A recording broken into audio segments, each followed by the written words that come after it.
the amnesiac girl, the boy confessing his love. See you next week. See you next week, Miyu replied with a gentle wave before heading off in the car. After school on Friday, Miyu and Rei left together since they had to attend a manuscript review meeting at her house. That left Yui and Hana standing at the school gate, staring after them with suspicious expressions.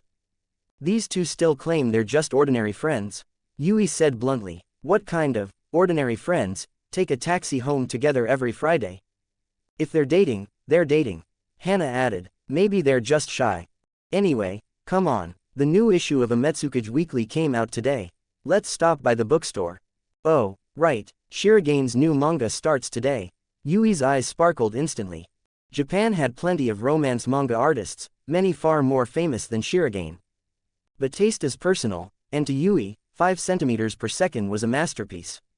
The best romance manga she'd read in the last 3 years. So her excitement for Shirigane's new work far exceeded her anticipation for any other artist. With energetic steps, the two girls headed for the small bookstore near their school, the very same one where they'd first seen Rei buying Sakurera Weekly and struck up a conversation with him. It's such a pity, Yui said playfully. Those two went and had a date. They're totally missing Shirigane's new series release. That's their loss. Then she started rummaging through the magazine racks. She normally never cared much for Ametsukage Weekly since the magazine had a diverse lineup, and she preferred emotional, shoujo-flavored romances. But when it came to Shirigane, genre didn't matter. Yui and Hana each paid 14 yen for their copy, then went to a tea shop, ordered 2 low-sugar drinks, and sat upstairs. The cover. This week's cover showed a girl just waking up in her bedroom, staring blankly at the sticky notes plastered beside her bed, on her desk, and near the window. The contents of the notes made Hana's eyes widen. This setup looks really interesting. And the art, it's gorgeous. Has Shirigane's art improved even more since 5 centimeters per second? She quickly opened to the contents page. The first 6 pages were full-color illustrations explaining the setting. A girl named Maori Hino awakens to discover, yet again, that due to a car accident years ago, her memories reset every single day. Every morning, she must come to terms with the same reality, then read the diary she's written across the years to rebuild her understanding of her life. But on this particular morning, her condition seems slightly improved. She remembers faint traces of the past few days. A hospital checkup follows. The doctor tells Hino and her parents, with relief, that her condition might finally be stabilizing. Next, Hino's best friend Izumi appears. Since Hino's memory is improving, many of the memory-assisting notes and arrangements in her room are no longer needed. They begin cleaning together. And during this process, Hino finds a sketchbook. Up to this point, Hana still didn't fully grasp the direction of the story. It is a romance manga, right? She muttered. Why start by introducing the heroine's illness? And if she has memory loss, why say immediately that she's recovering? Doesn't that remove the tension? But then, the plot answered her questions. After Hino meets Izumi again, she pulls out the sketchbook she found. Inside were dozens of drawings of a certain boy. Hana's breath hitched. A flashback narrative. Since Hino has forgotten everything from the past 3 years, and she's only now recovering, then the people she met back then and the events she experienced, must be the core of this story. Also, a professional mangaka would never include meaningless details. Appearing twice already, this sketchbook clearly meant something. And that boy, drawn so prominently and so handsomely, who is he? In the manga, Izumi reacts uncomfortably when she sees the sketchbook. She stammers out an explanation, saying he was just a sketch model Hino met at the library years ago, trying to brush the topic aside. Then the perspective shifts. Izumi returns home and takes out a notebook. A handwritten diary, the real diary Hino kept over the years, completely different from the digital logs on her computer. On the very first page, 6 handwritten words stand out. Don't forget Toru Kamiya. The panel shifts again. Hana finally understood. The real story is about to unfold through the memories recorded in Hino's old diary, memories she herself has completely forgotten. The title page. Tonight, even if this love vanishes from the world. The title appears again, elegantly printed, signaling the true beginning. Inside a large lecture hall at school, a handsome boy stands before Hino. His expression serious, his voice steady. Would you go out with me? Not far from the boy, several onlookers, whose character designs clearly marked them as delinquents, were secretly recording the scene with their phones. Hana's eyes widened. She had just been thinking that the manga's opening was a bit slow. Why did it suddenly jump straight to a confession scene? And judging from the heroine's reaction, Hino definitely didn't recognize this boy. Of course she wouldn't. Even if she had known him in the past, her memories reset every morning. On the side of the panel, the boy's inner monologue was written. She'll probably realize I'm not serious anyway. Then the cute, soft-faced Hino hesitated only for a moment, lifted her head, and answered quietly. Okay, but what's your name? Toru Kamiya. Toru Kamiya, I'll remember it. What class are you in? Class 1. Then wait for me in your classroom after school tomorrow. With that, the girl gave a small smile and stood up, leaving the lecture hall. The delinquents who had been recording circled around immediately, their expressions unfriendly. The manga continued, revealing why this strange confession happened. Toru had stepped in to protect a friend who was being bullied by those same guys recording the scene. Annoyed by his interference, they had mocked him, daring him to confess to Maori Hino, one of the most beautiful and unreachable girls in school, someone who kept her distance from everyone. They wanted to watch him be publicly rejected and humiliated in the lecture hall. If he agreed, they said, they'd stop bullying his friend. Then the manga described Toru Kamiya's family background. A mother who passed away due to congenital heart disease. A father chasing the dream of becoming a novelist, often quitting his job impulsively to write full-time. An older sister who had moved out, living alone. And on the very next day, the video of Toru's confession went viral across the entire school. Hana straightened her posture as she read this part. Not bad. This plot is interesting. It didn't feel like a tragedy anymore. In fact, wasn't this starting like a romantic comedy? Then why did Hino later forget about Toru entirely? Even if they broke up eventually, Hino should have at least written something about him in her diary, something her future self would reread. Oh, that's right, her diary is kept by her friend Izumi. Then the digital diary files on Hino's computer. Hana froze. They're fake. They were altered. A boy who confessed to her, probably someone she had actually dated. His existence had been erased, from her diary, by her own best friend. Which meant, for Maori Hino, a girl who has lost 3 years of memories and can only understand her past through her diary, Toru Kamiya does not exist. A chill crawled up Hana's spine. The premise of tonight wasn't difficult to guess. Most readers would connect the dots between the electronic diary, the handwritten diary, and Izumi's odd behavior. But seeing it unfold panel by panel, this was the first moment Hana truly understood how terrifying Hino's condition was. A single altered entry could rewrite her entire understanding of the world. Her daily reset meant that no matter how tragic something was, no matter how much she cried or suffered, she would wake up the next morning and know nothing. She wouldn't even realize that her diary had been tampered with. Is Izumi the villain? If not, then why erase Toru Kamiya from Hino's life? At that moment, Hana remembered the title again. What she thought was a romantic comedy began to peel away. Tonight, even if this love vanishes from the world. A faint, ominous feeling spread through her chest. Bonus at 2000.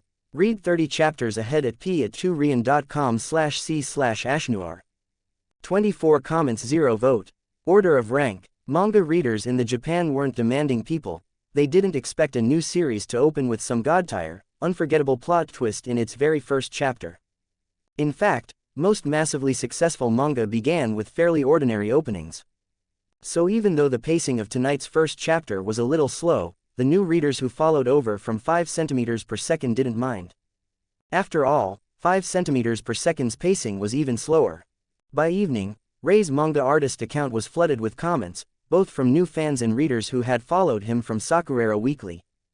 At Blue Knight Forum, so this manga is going to be a flashback-style narrative. At Manga Analyst, from what we know, yes.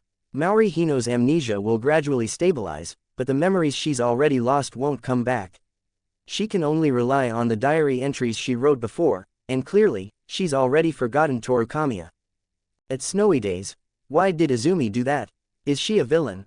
At Plot Detective, she doesn't seem evil. Maybe she has circumstances we don't know yet.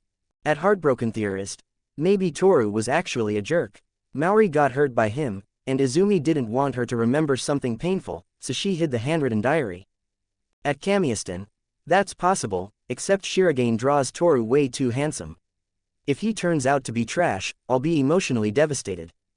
At sighing at sunset. Honestly, after finishing chapter 1, I exhaled in relief. At least it's not heavy angst from the start. I already know the leads won't end up together, so no matter what, I won't be sad this time. At cold logic, exactly, if you know from the beginning they won't be together, you won't overinvest emotionally. No matter how it goes, I'm immune. At Elderfin, thinking that knowing the ending protects you from the pain, how adorable. You sweet summer children. At Sugartea Lover. Anyway, chapter 1 was great. I'll stick with it. I wonder if Shirogane reads the forums. Please make the middle part sweet. Late at night, Rei sat in his room, scrolling through manga forums on his newly purchased computer. He wasn't famous yet, not by Japan standards. But the number of readers who had followed him from Sakurera Weekly to Ametsuki's Weekly wasn't small. They seem pretty optimistic, Rei murmured, amused. In truth, Rei had already dropped a lot of information in chapter 1. In his previous life, the original novel Tonight only hinted vaguely that the male lead's mother died from a genetic condition. But Rei had boldly revealed that detail in chapter 1. Still, most readers in this world weren't sharp enough to catch the implications. Different world, different thinking. He had hinted everything clearly. If the readers didn't figure it out themselves, well, that wasn't his problem. He turned off the computer and walked to the living room area of his room, where the half-finished manuscript pages lay spread across the table. For serialized works, weekly storyboards and name drafts needed to be handed to the editor for review. Editors would give advice based on market trends, and more importantly, prevent artists from accidentally drawing something risky or carry-rending. So every week, Rei had to produce storyboards, even though he technically didn't need them, for Masaki to check. That was why he had gone to Miyu's home earlier today. It wasn't just the fandom that was optimistic, Masaki was, too. Rei recalled what Masaki had said after reading the storyboard for chapter 7 earlier. Rei, this manga of yours has the potential to become the pure love ceiling of Ametsuki's Weekly. Chapter 7 contained the deeply emotional scene of the leads watching fireworks together, one of the highlights of the original. But a pure love ceiling. Rei chuckled softly, his expression complicated. The first 7 chapters really were like that. Starting from chapter 8, things would change. The next morning, Masaki drove to the Hoshimori Group editorial headquarters. Even though it was Saturday, many departments had rotating schedules and compensatory work days. For example, the statistics division of the editorial department. The Hoshimori Group's entire manga editorial office occupied an entire floor of the building. Although it managed a complicated variety of magazines and publications, in reality, many editors were tasked with juggling responsibilities across 2 or 3 journals at once. With Lament concluding, Masaki's focus had shifted heavily toward the editorial work of Ametsuki's Weekly. After arriving at the company, she headed straight for the statistics division's office. Other Ametsuki's Weekly editors were patient enough to stay home and wait for the statistics team to email the results. But today, Masaki had absolutely no patience. This was her first time participating as an editor for Ametsuki's Weekly, and the first time seeing the ranking of a series she was personally responsible for. At least for the first time, she wanted to be here in person. You know, you could have just waited at home for this, a statistics staffer she knew said with a smile, handing her a freshly printed sheet. We'd send the results to you. You didn't have to come all the way here on a weekend. It won't be like this next week, Masaki said softly. But this is a memorable first. I want to see it with my own eyes. She took a deep breath, accepted the warm paper, and sat down on a nearby chair. Her heartbeat quickened. Even though she felt it was unlikely, she couldn't help but worry. What if Rei's manga ranked dead last in its first chapter? The Hoshimori Group's rules were uniform across all magazines. A manga that repeatedly ranked last in the reader survey would immediately enter the cancellation process. There had been works cancelled within 2 or 3 months due to low popularity. Masaki slowly unfolded the still warm paper. Among the 16 serialized manga in Ametsuki's Weekly, the ranking was as follows. Rank 1 Labyrinth Detective Agency. A Battle of Wits Mystery Series. Online fan votes. 10,000 plus. Masaki nodded. This series had been running for 2 years. Its tankobon volumes averaged 1.4 million copies sold. Rank 2 Youthful Rhythm. A romance manga by the popular female mangaka Ko Amamiya. Romance manga were usually short-lived. If the leads didn't confess, fans complained. If they did confess, popularity dropped. But this series had stable performance, also averaging 1 million plus per volume. Fan votes exceeded 10,000. Rank 3 inches Headless Ghost. A horror series with a niche, dedicated audience. Its tankobon sold around 700,000 on average. Fan votes, 7,000 plus. Misaki continued scanning the list. Then she saw it, rank 8 inches tonight, even if this love vanishes from the world. Total fan votes, 5,463. 20 comments 0 vote. Conversation in Part 2. 8th place. Misaki stared at the number for several seconds. As long as it wasn't last place, it was fine. Still, for a brand new serialization, thanks to color page promotions and reader curiosity, it was almost impossible for the first chapter to place dead last. New series almost always landed somewhere in the top 10 of the magazine. The true quality of a manga usually showed only from the second chapter onward. But Misaki was still afraid of accidents. I was thinking too much, she whispered to herself. The final chapter of 5 centimeters per second had received over 7,000 votes, but expecting all of Rei's fans to buy a Metsukage Weekly just to support him was naive. Fans of tragic romance might still follow the mangaka's next work, but their enthusiasm for voting was hardly guaranteed. Unless the new manga moved them again, the way 5 centimeters per second had. But with the pacing and quality of tonight, it will definitely rise later. Misaki exhaled, letting go of her unnecessary worries, and quickly dialed Rei's number. Hello, Editor Yukishiro, Rei's steady voice answered. The first week ranking for tonight is 8th place, Misaki reported. 8th place, yes, it's an upper middle starting position, Misaki said. But keep in mind, first chapter results benefit from promotions. The real test is the second issue.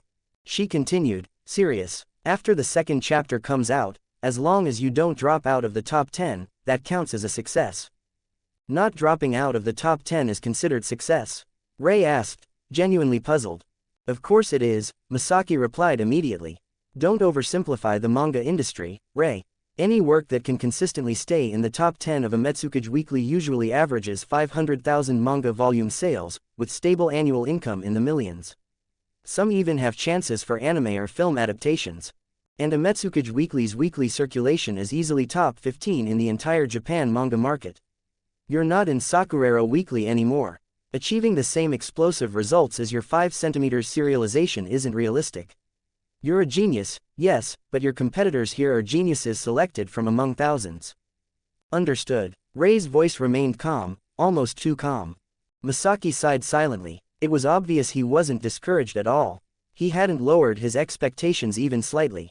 Most likely, from the moment serialization was confirmed, he never aimed for 8th place. He was aiming for first. Misaki understood that feeling well, she had always ranked first in her class since childhood. It wasn't that she doubted tonight, but the Japan manga world contained countless geniuses. And in any industry, for every genius standing proudly at the mountaintop, there were even more unbelievable, unreasonable geniuses flying somewhere above the sky. Getting humbled was also part of growth. It wasn't necessarily a bad thing. Monday. When Rei arrived in the classroom on Monday, he found Miyu, Hana, and Yui chatting with bright smiles. He listened briefly. First, they were discussing the upcoming conclusion of Lament in Sakurero Weekly. They were planning to vote in support of the ending and cast votes for Sake. Then they switched to Shiragene's new manga. This one doesn't feel like 5 centimeters per second at all, Yui said firmly. Even if the leads don't end up together, it definitely won't be that regretful. Is that so? Then why do I feel like the first chapter's art style is a little bleak? Hana murmured. Especially that line written in Maori Hino's diary, don't forget Toru, but stuck on a sticky note, it feels like foreshadowing. Meanwhile, Miyu, who had long read Rei's manuscripts up to chapter 6 and reviewed the storyboard for chapter 7, now wore a confident, almost smug expression. Trust me, she said lightly, this manga gets really sweet later. The middle might be a bit tangled, but the plot becomes super heartwarming. How can you be so sure? Hana frowned. Some people online even think Toru Kamiya might turn into a total scumbag later, and the story will shift into pure emotional torment. Why would they think that? Miyu laughed softly. You can tell just from the character writing in chapter 1. Besides, Shiragene's works never have villains. A scumbag, male lead. Impossible. Then Miyu turned toward Rei, who had just sat down at his seat. Right, Rei, I also think the manga will get very sweet in the middle, Rei said, matching Miyu's tone perfectly. What about the later part? Hana pressed, leaning closer. She herself didn't understand why she was asking Rei, but the boy had accurately predicted the direction of 5 centimeters per second before, down to worrying details. So, maybe this time too. The later part, huh? Rei thought for a moment. Do you think this manga is simply a pure romance? He asked slowly. Do you think the ending of a romance manga is defined by whether the leads end up together, happy or tragic? The girls blinked. Wasn't it exactly like that? But Rei continued. In Chapter 1, Maori Hino's illness is clearly said to be improving. Yet the whole story focuses on her forgotten past. But sometimes, forgetting isn't a bad thing.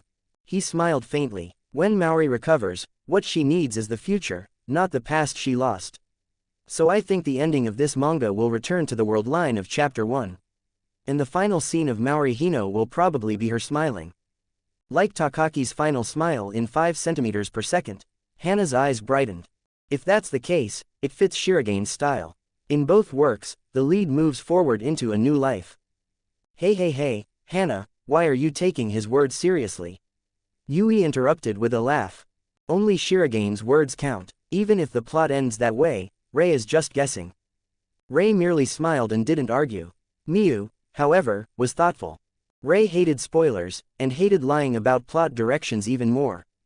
If he said it like that, then the ending would definitely be like that. The bell rang, ending their discussion. Time passed quickly. Rei brought the storyboard for Chapter 8 of Tonight to school, planning to head to Masaki's home after class for her weekly review of the storyboard and plot direction. Meanwhile, early that morning, major bookstores across the country opened. The latest issue of Ametsukage Weekly had been released. And with it, Chapter 2 of Tonight, Even If This Love Vanishes from the World, was officially out. Bonus at 4:00. Read 30 plus chapters ahead at p@2rian.com/c/AshNoir. 22 comments 0 vote. Touching. Early in the morning, Yukina Shirosawa woke up unusually early. Having been unemployed for half a month, she was still in the exciting freedom phase of unemployment, far from the anxiety stage. As a hardcore manga addict, she now went to bed early, woke up early, and spent her mornings organizing the big magazines she'd bought yesterday, Hoshimori Comic, Monogatari Comic, and a few others, lining them neatly on her bookshelf. A single magazine serialized dozens of manga. But realistically, very few people read all of them. Most readers just picked a few favorites, read those, then tossed the magazine aside. Today, Yukina blinked. Oh right, Shirogane-sensei's new work would have its second chapter published today. The author of 5 centimeters per second. Her eyes brightened instantly. Finishing her morning routine in record time, she headed straight to the nearest bookstore. This week's Ametsukage Weekly cover was a collage of the magazine's serialized protagonists. The heroine of Tonight, Even If This Love Vanishes from the World, Maori Hino, was positioned on the left side of the cover, quietly holding a sticky note in her hand. Just from the character's placement, Yukina could roughly estimate the series' current popularity. Mid-range, probably around the top 10. I hope one day Shirogane-sensei's heroine will stand in the center of the cover, she whispered. Taking a copy to the cashier, she headed home, peeled off the plastic seal, and tried recalling last week's chapter. Right, the male lead, Toru Kamiya, was supposed to wait in the classroom after school for Hino. Will his confession succeed? She flipped to the opening page. As always, Shirogane-sensei's gorgeous art made her eyes sparkle. The scene began with Toru running into Izumi in the corridor. Thanks to a few troublemaking delinquents, the confession video had spread across the entire school. And in the video, Hinoi's ambiguous reaction, neither rejecting nor accepting him, was shocking enough. Izumi, knowing Hino's amnesia, was understandably panicked. Are you two really planning to date? Do you even know Hino? Was it love at first sight? If you're just fooling around, I suggest you stop now. Izumi stared Toru down aggressively. Toru dodged the questions, pretending class was about to start. After all, he couldn't reveal the real reason, that, he confessed to help a bullied friend under the pressure of those delinquents. Soon, it was after school. Hino arrived, exactly as promised, dressed neatly, standing at Toru's classroom door. Both of them were awkward. Both nervous. So, why did Hino accept such an abrupt confession? Yukina wondered. But after thinking for a moment, the answer became clear. A girl who wakes up every day having forgotten the day before, a girl forced to relearn her life every single morning, she must be living in quiet despair. Every day, she woke hours early to confront the same truth: she was sick. She had memory loss, and her identity, the class she was in, her friends, her teacher, had to be reconstructed from her diary. To avoid being exposed or taken advantage of, Hino avoided social interaction, giving the impression she was simply aloof or uninterested in others. In reality, only 3 people knew her secret: her mother, her father, and Izumi Wataya. At such a time, a boy suddenly confessed to her. Others might not understand, but if it were me, I'd accept too, Yukina whispered. This might be the only chance for romance in her entire life. And Toru seems like a genuinely kind boy, someone who stands up for his friend. How could he be written as a scumbag later? In the manga, Hino approached Toru with a small smile. Today's Hino meeting him for the first time in her life, even though yesterday's Hino already met him once. Because yesterday's Hino no longer existed, her memory erased overnight. She sat down opposite Toru. Sorry to bother you. She began to speak softly. And very quickly, she brought up the real issue.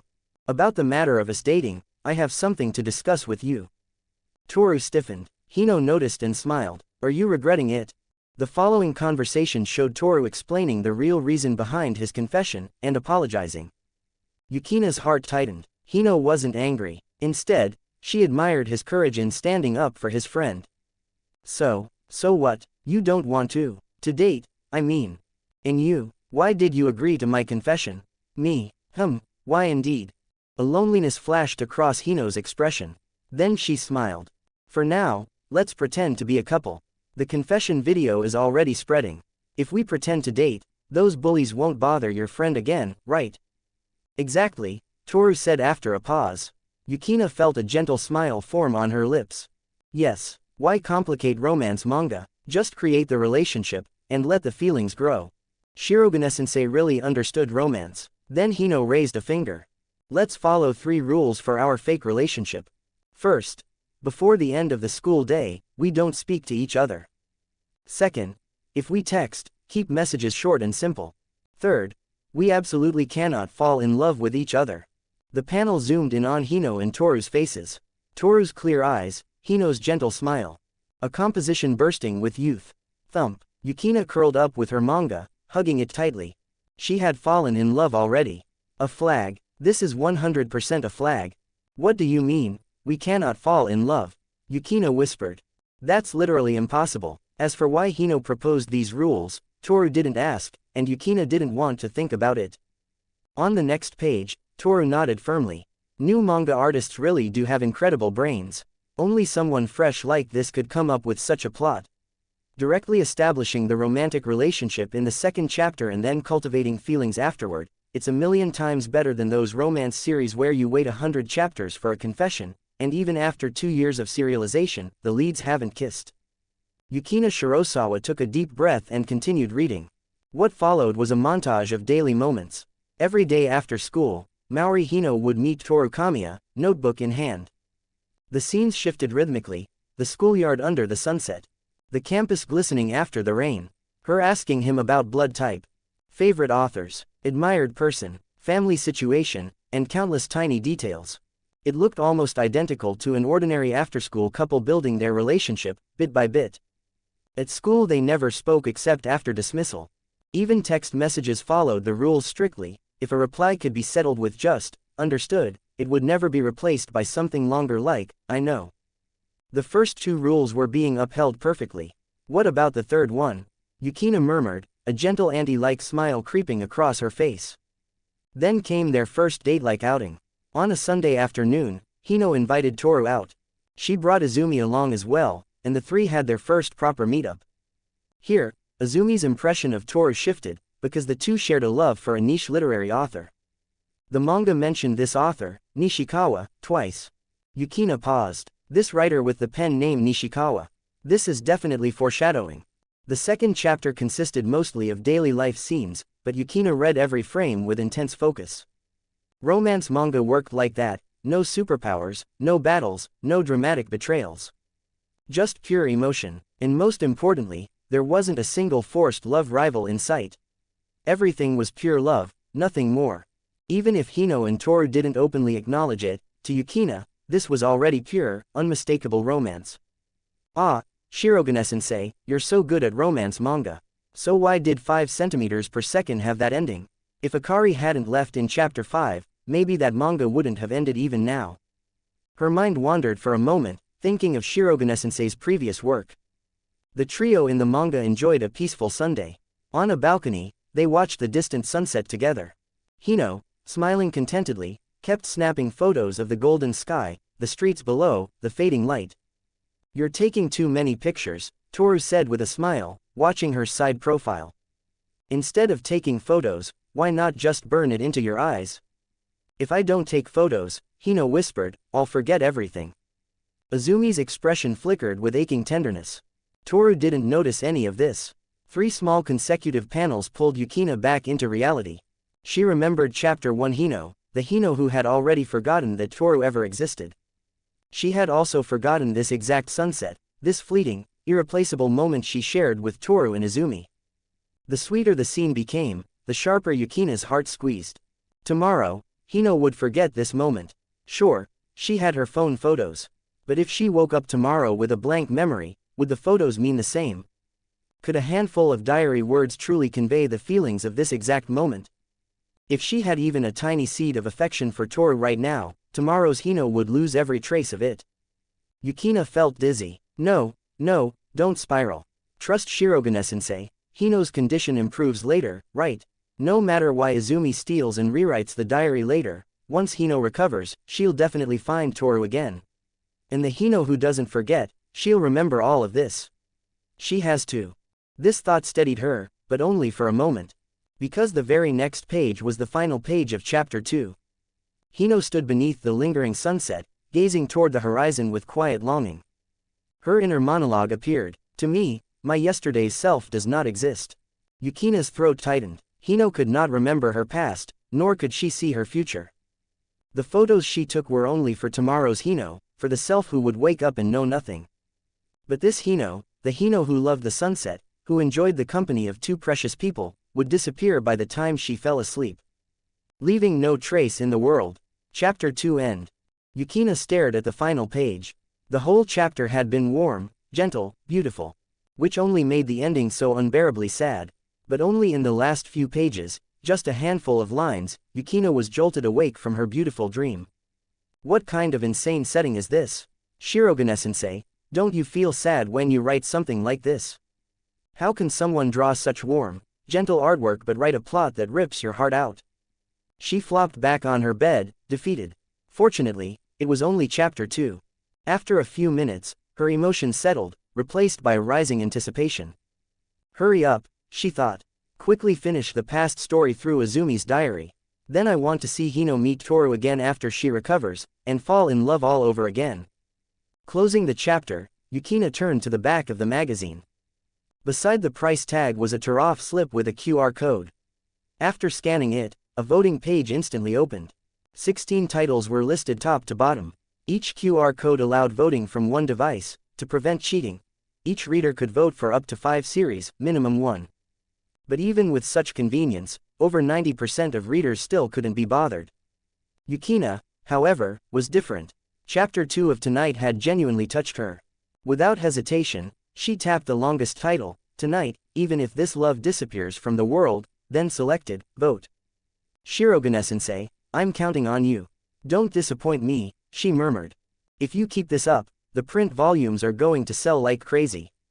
Meanwhile, on Weekly's official forum, discussions about Tonight were erupting everywhere. After all, manga fans are simple creatures, they can immediately tell when something touches the heart. If Yukina was teary-eyed after chapter 2, others were the same. Suzuka T. I was wrong. Last week I said Toru might be a scumbag. I apologize. Shirogane-sensei, please don't make him one. He's perfect. Please let him stay gentle and date Hino forever. Peach Soda. So Izumi is the villain. Otherwise why would she forge the diary and hide the real one? Gray Snow. There has to be a reason, right? Maybe some tragic circumstance. Story Weaver. Please don't leave plot holes. Anyone can create a mysterious setup, only real talent can fill it properly. Rin illustrator. I didn't say a single word this entire chapter. Same feeling I got when the MCs parted at the station in 5 centimeters. Shirogane-sensei is crazy. Moonlit Lion. Imagine loving someone, and every morning forgetting the moment you fell for them. I would go insane. Mintleaf. Hino is too strong. Every day she wakes up, faces all of this, and pretends to be normal at school. In most romance manga I hate the protagonists for being stupid, but here, I can't criticize anyone. Lonely Guy 92. Are there any other guys reading this? The whole forum is like 98% girls. I'm embarrassed. Reply Silver Fox. Yes, there are, and I love this manga more than most of you. Marshmallow. Everyone, vote for tonight. New manga always starts slow. Don't let it get cancelled. On the forum, Shirigane's new and old fans gathered, and many loyal fans had already started forming fan groups, calling on everyone to vote in an organized manner. Of course, fan groups for other manga were also doing the same. The competition had already begun the moment the manga was released. And by evening, after a day's accumulation, fans of various manga had begun their daily forum squabbles and mutual attacks, turning the entire forum into chaos. However, these were precisely the things the publisher hoped to see. 7 p.m. at the Yukishiro residence. Rei and Miyu arrived together. Misaki, having finished Friday's work, was already waiting. Rei didn't waste time. Reviewing storyboards after work was unpaid overtime for her, and he wouldn't push his luck. He handed over the Chapter 8 storyboard, then sat quietly on the sofa. He knew exactly what was coming.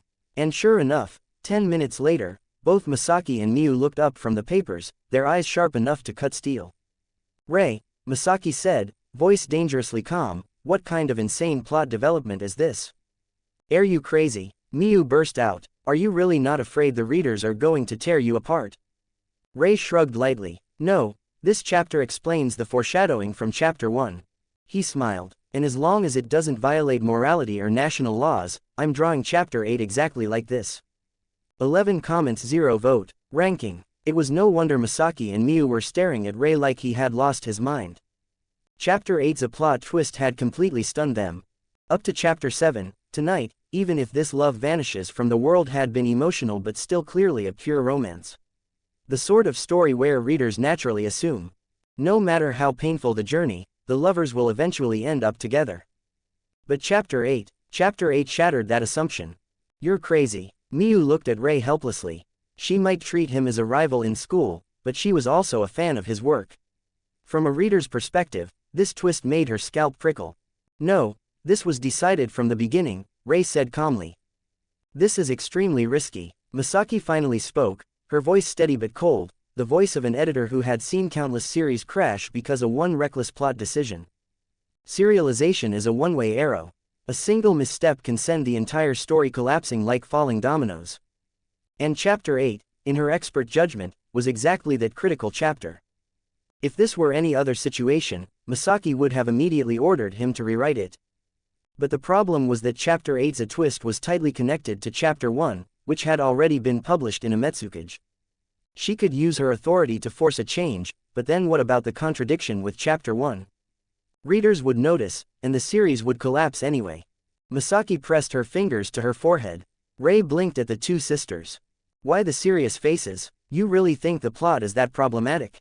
Of course it is, Miyu snapped. Who suddenly turns pure romance into pure heartbreak in one chapter? Rei shrugged, almost amused. Isn't 5 centimeters per second like that too? Miyu genuinely wanted to strangle him. My fans should already be mentally prepared for this type of emotional direction, Rei said lightly. Misaki exhaled. Rei, are you really not going to change the plot? If Chapter 8 is serialized Aussies, your ranking might collapse. And that will directly affect your volume sales later. Rei did not hesitate. This is the final version. Misaki, don't worry, I've thought through everything. Then he looked into her eyes and said firmly, not just this series. For all future works I publish under you, as long as the plot doesn't violate national laws or moral standards, I will not accept any revisions based on personal preference or commercial trends. That's my condition for working with you. Miyu froze. Rei spoke softly, but the weight of his words was tremendous. And Miyu would never dare talk to her older sister like that. She had seen Misaki angry before, and it was terrifying. She anxiously watched her sister, half expecting. "Then we're done here," but after 10 long seconds, Misaki nodded. "I understand. Chapter 8 is approved." Rei finally relaxed. Misaki knew the risks. If tonight continued its earlier tone, it would become a beautifully written, stable romance series. Safe, predictable, comfortable, but the works readers remember forever are never the safe ones. They are either legendary hits, or complete disasters. No middle ground exists. Misaki still believed a stable path would benefit Rei more. If tonight simply stayed within the top 10 of Ametsukage, it would guarantee strong volume sales, stable income, build Rei's industry network, and eventually qualify him to submit new work to Dream Comic, Hoshimori Group's top magazine. Given Rei's current age of 16, being able to serialize manga in Ametsukage while still in his early 20s would absolutely cement him as the new generation genius of the industry. Taking a risk like this now, however, if Chapter 8 caused his popularity to plummet, or worse, if tonight ended up cancelled, then getting future works accepted would become exponentially harder. But Rei had made his stance clear. So Misaki respected his decision. Genius and fool are separated by only a paper-thin line, and she couldn't be certain her own judgment was right. Only the manga's future performance would prove who was correct. The next morning, Misaki sent Rei the popularity ranking of tonight's second chapter. 7th place. Rei finally exhaled in relief. Misaki also relaxed, the tension that had kept her awake half the night finally released. This ranking meant the manga's quality was being recognized. Even without the new series boost that helps first chapters, tonight was still receiving strong support purely from its story. As usual, Hana and Yui dragged Miu and Rei into a passionate discussion the moment homeroom ended. Rei was now an official member of their tiny 4-person Shirogane fan club in Class 3 of Year 2. And Hana even pulled Rei into 6 or 7 Shirogane fan group chats that had formed online. Every day, when Rei opened his phone, he saw strangers passionately discussing which rival manga fandom they should fight with next, adamant that no one be allowed to badmouth Shirogane-sensei. It was exactly like the infamous Big 3 fan wars in Rei's previous life. Even within a magazine like Ametsukage, the battles between fan groups were ferocious. In Rei, a manga artist lurking inside his own fan groups, pretending to be a clueless newcomer cheering for himself, found that the experience was unexpectedly fun. Friday, the third chapter of tonight dropped. This time, the story followed the female lead, Hino, entirely from her point of view. She woke at 5 a.m. As always, she sat on her bed and read the diary entries her past self had written. Aside from her parents and Izumi, she couldn't remember a single person she'd met in high school. From the diary, she learned she was pretending to date a boy named Toru Kamiya. They even had a date scheduled for today. She opened the photo album on her phone. There were pictures her past self had taken of him. But to today's Hino, the boy on the screen was a complete stranger. Panic crept into her chest. Still, she mustered her courage. At noon, she arrived at the meeting spot, a fountain in the park, her hands trembling. She saw the boy waiting. Before she could greet him, she had to repeatedly confirm in her mind. Is that really him? Did I read the right entry? Am I mistaking someone else for him? Only after steadying her expression did she step forward. Then, with a smile that hid her fear, she greeted him softly. Good morning, Kamiya-kun. Advance bonus chapter for 400. Read 30+ chapters ahead at p@2rian.com/c/AshNoir. Next bonus at 800 ps. 23 comments 0 vote. Fragments and fans. The third chapter of tonight was incredibly sweet. The two, pretend lovers, went on a warm weekend date, just like a real couple. They sat together on the grass with their lunchboxes, quietly exchanged food, talked about their families. And Hino simply listened, lying on the ground in the afternoon sun. Little by little, a sense of calm and safety washed over her. And then, she fell asleep. When she opened her eyes again, she was lying on a bench in a park she didn't recognize. And beside her sat a boy who was looking at her with a worried, gentle smile. Are you awake? Hino bolted upright, panic instantly flooding her face. The boy leaned forward slightly. Hino, are you okay? She stumbled backward, eyes wide and terrified. Excuse me, who are you? And that single line was enough to make every reader's toes curl in secondhand agony. Painful, cruel, Perfect. Every fan who read Chapter 3 had the same reaction. Shirogane, what are you doing? Why are you so good at cliffhangers? Where did you learn this? The discussion on the Ametsukage forums exploded far harder than last week. I can't stand it, sisters, I'm so anxious I want to scream. When Hino said, "Who are you?" my soul left my body. What do we do now? I don't want Toru to look confused next chapter, I'll actually die. My heart hurts, why is this so painful? Painful. This is nothing compared to 5 centimeters per second. This is just mild heartbreak. I get it now. This is why Izumi hid the real diary in Chapter 1. Toru must have panicked when he learned Hino's condition, and Hino must have been hurt by his reaction. That makes so much sense. Izumi probably deleted everything to protect Hino's future heart. I really hope Shirogane-sensei doesn't go full tragedy route. Please keep it pure love. If next chapter is painful again, I swear, I'm dropping it. I'm lying, I'll read it anyway. Y'all can cry, but the next issue is already printed. It's sealed. The plot is unchangeable. It depends entirely on Shirogane-sensei's original outline. The PTSD from 5 centimeters per second is too strong. I just want one healthy relationship from Shirogane-sensei. The next day, Rei's phone rang. Masaki's voice was short and to the point.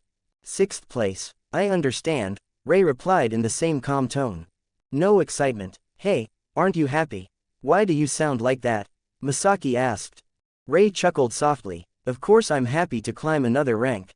But, I already expected it. I'm confident in this manga. This result is exactly within my expectations. Masaki paused. Such confidence. Even though he was serializing in Ametsukage, Rei carried the same unshakable aura he had during the 5 centimeters per second run. But Masaki's concern lingered. Can the readers handle Chapter 8? She sighed after the call and went to her sister's room. Miyu had originally wanted to rest for a few weeks after finishing Lament. But watching Rei's new manga steadily rise, never once dropping out of the top 10, had ignited something borderline competitive in her chest. What had started as a kind gesture to help Rei, had somehow created a monster rival right beside her. Same school, same class, she debuted years earlier than him. And yet there was such a gap. Impossible. Her pride refused to accept it. There must still be untapped potential inside her work, she just hadn't pushed herself hard enough yet. Masaki quietly opened the door. Inside, Miyu sat at her desk, completely absorbed, carefully inking her character outlines on manga paper. She didn't even notice her sister enter. Masaki watched her for a moment, and a rare softness appeared in her eyes. Their mother had once been a famous shoujo manga artist in Japan, but her marriage was unhappy, and after the divorce she raised the two sisters alone, leaving behind a large inheritance when she passed away. Because of this, both sisters grew up idolizing their mother's career. They both loved manga deeply. But only Miyu inherited their mother's artistic talent. Masaki, on the other hand, had absolutely none. So Miyu chose the path of a manga artist, and Masaki chose the path of a manga editor, determined to support creators from the other side of the table. Masaki had always believed that Miyu's talent was on par with their mother's. After all, when their mother was Miyu's age, she had submitted to over a dozen magazines and every single one rejected her. By comparison, Miyu was already years ahead. But then, Rei Kirishima suddenly appeared. Same age, same school, same environment. And he was outperforming Miyu. Masaki felt a mix of frustration and relief. Though maybe this is a good thing. She smiled faintly, because under this pressure, Miyu's motivation had skyrocketed. Her draftsmanship was improving rapidly, and her determination grew stronger. Rei wasn't just a rival, he had become Miyu's benchmark, her pursuer, and the flame pushing her forward. Still, Masaki couldn't help thinking. This lead of his, it's only temporary. Miyu will definitely catch up, and surpass him. She did like Rei as a person, he was disciplined, humble, earnest, but if she had to choose who to support, she would choose Miyu 1,000 times over. Monday back at school, Rei walked into class and immediately overheard Hana and Yui fangirling at the back. Ah, the art is too good. Yes, Shirogane-sensei is seriously a genius. How can a high schooler draw romance this delicate? I bet she's super pretty. Like Hino, like Miyu. Rei, seated close enough to hear every word, wore a very complicated expression. Having these two loyal fans in his class was great, but if his real identity were ever exposed, he feared they would treat him as a liar. Friends were rare for him in this second life, and these two girls were halfriends who bonded with him through manga.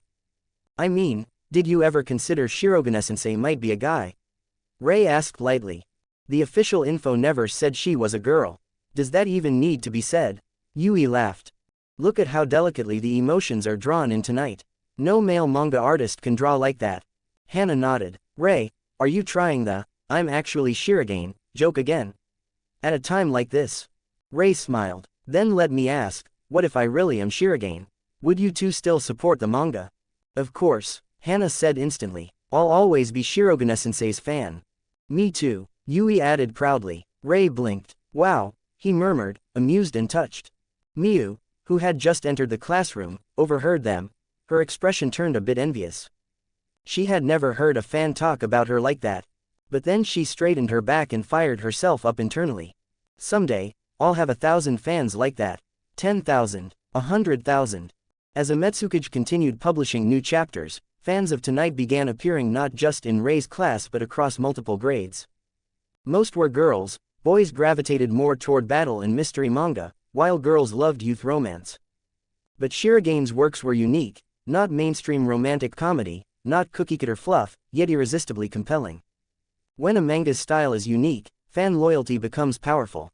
Among the female students, the newcomer genius Shirogane had already become something of a minor campus celebrity. Online, too, the numbers were rising. Manga reviewers, magazines, and the Ametsukage editorial staff began mentioning Tonight more frequently. Ratings on every major forum increased, the manga's word of mouth spread wider and faster. Under this growing heat, another week passed. And then, Friday arrived.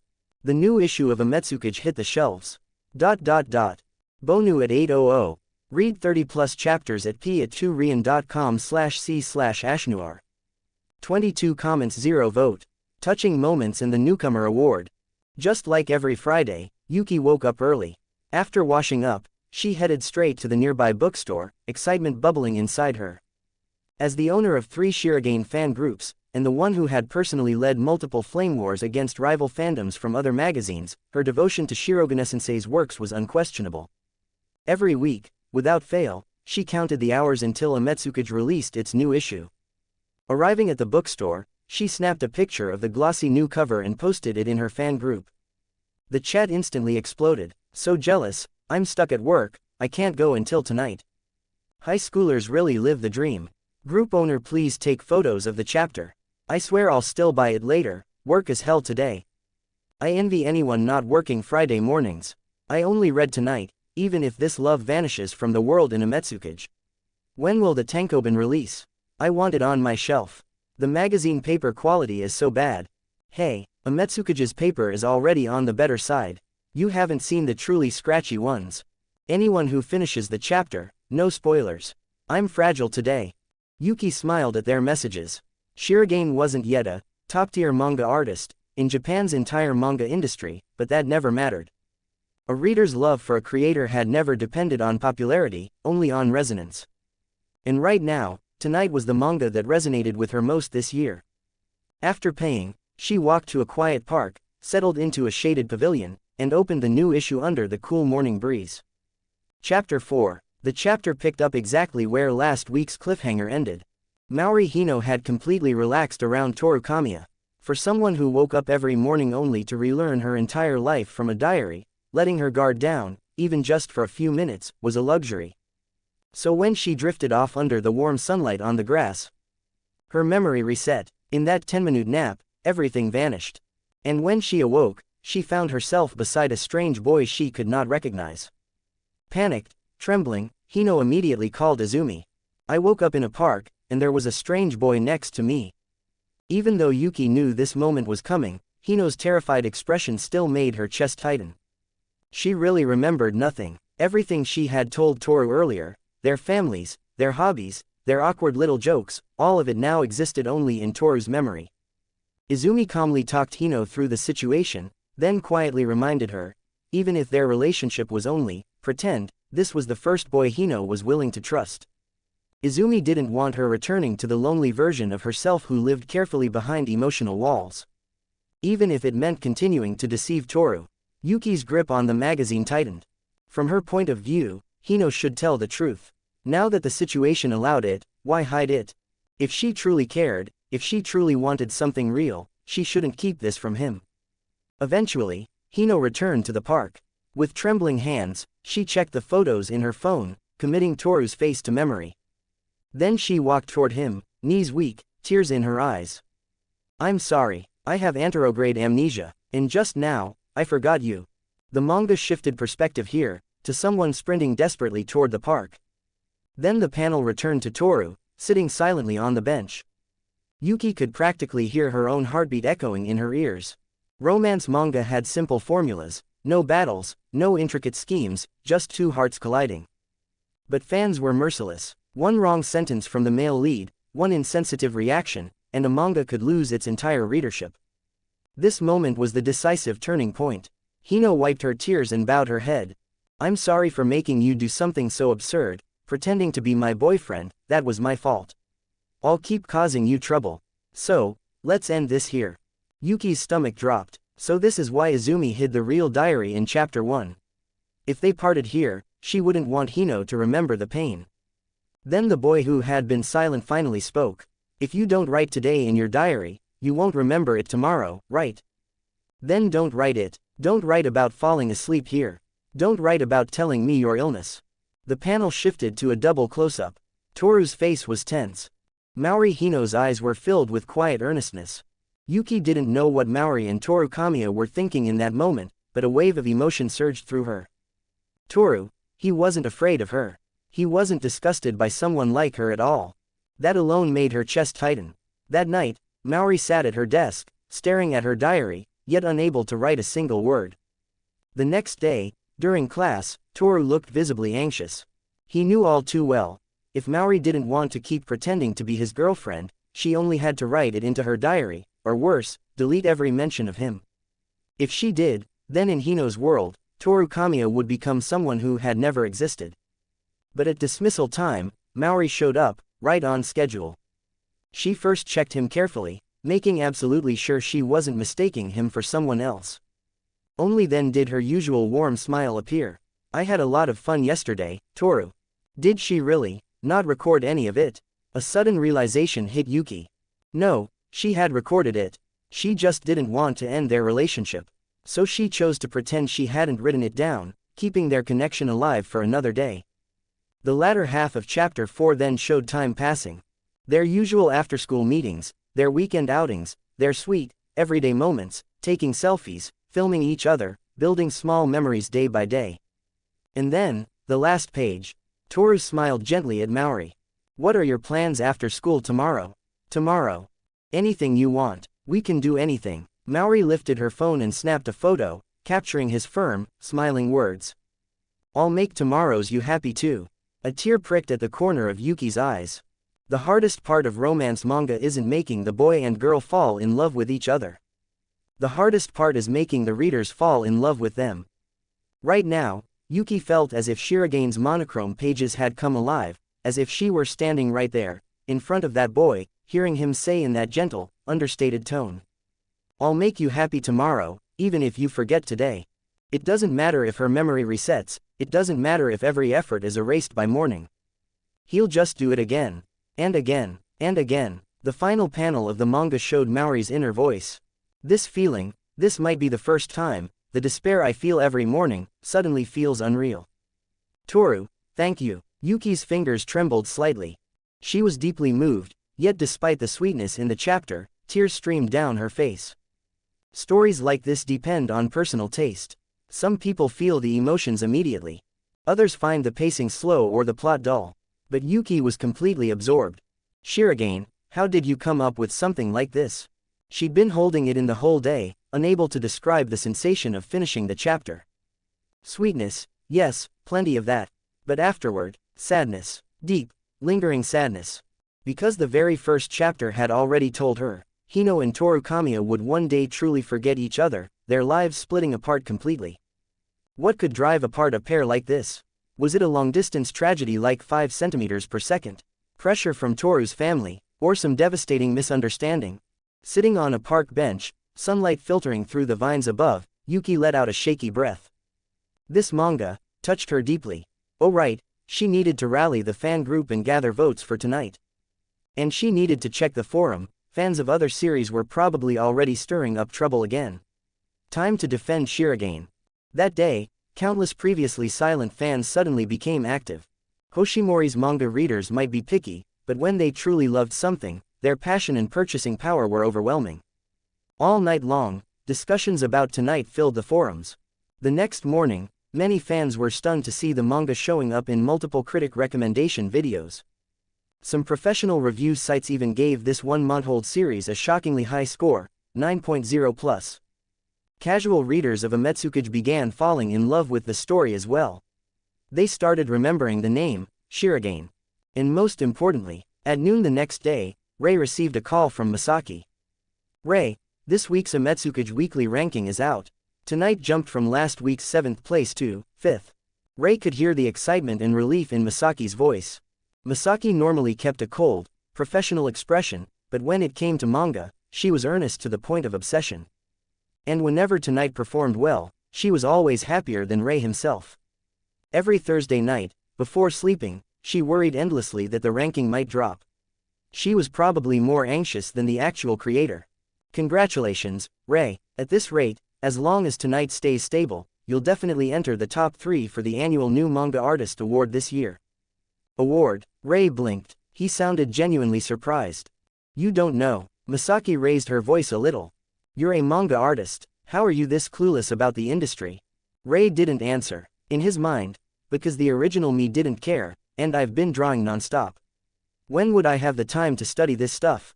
Masaki continued explaining anyway. Across Hoshimori, there were dozens of well-known manga companies, and new artists debuted every single year.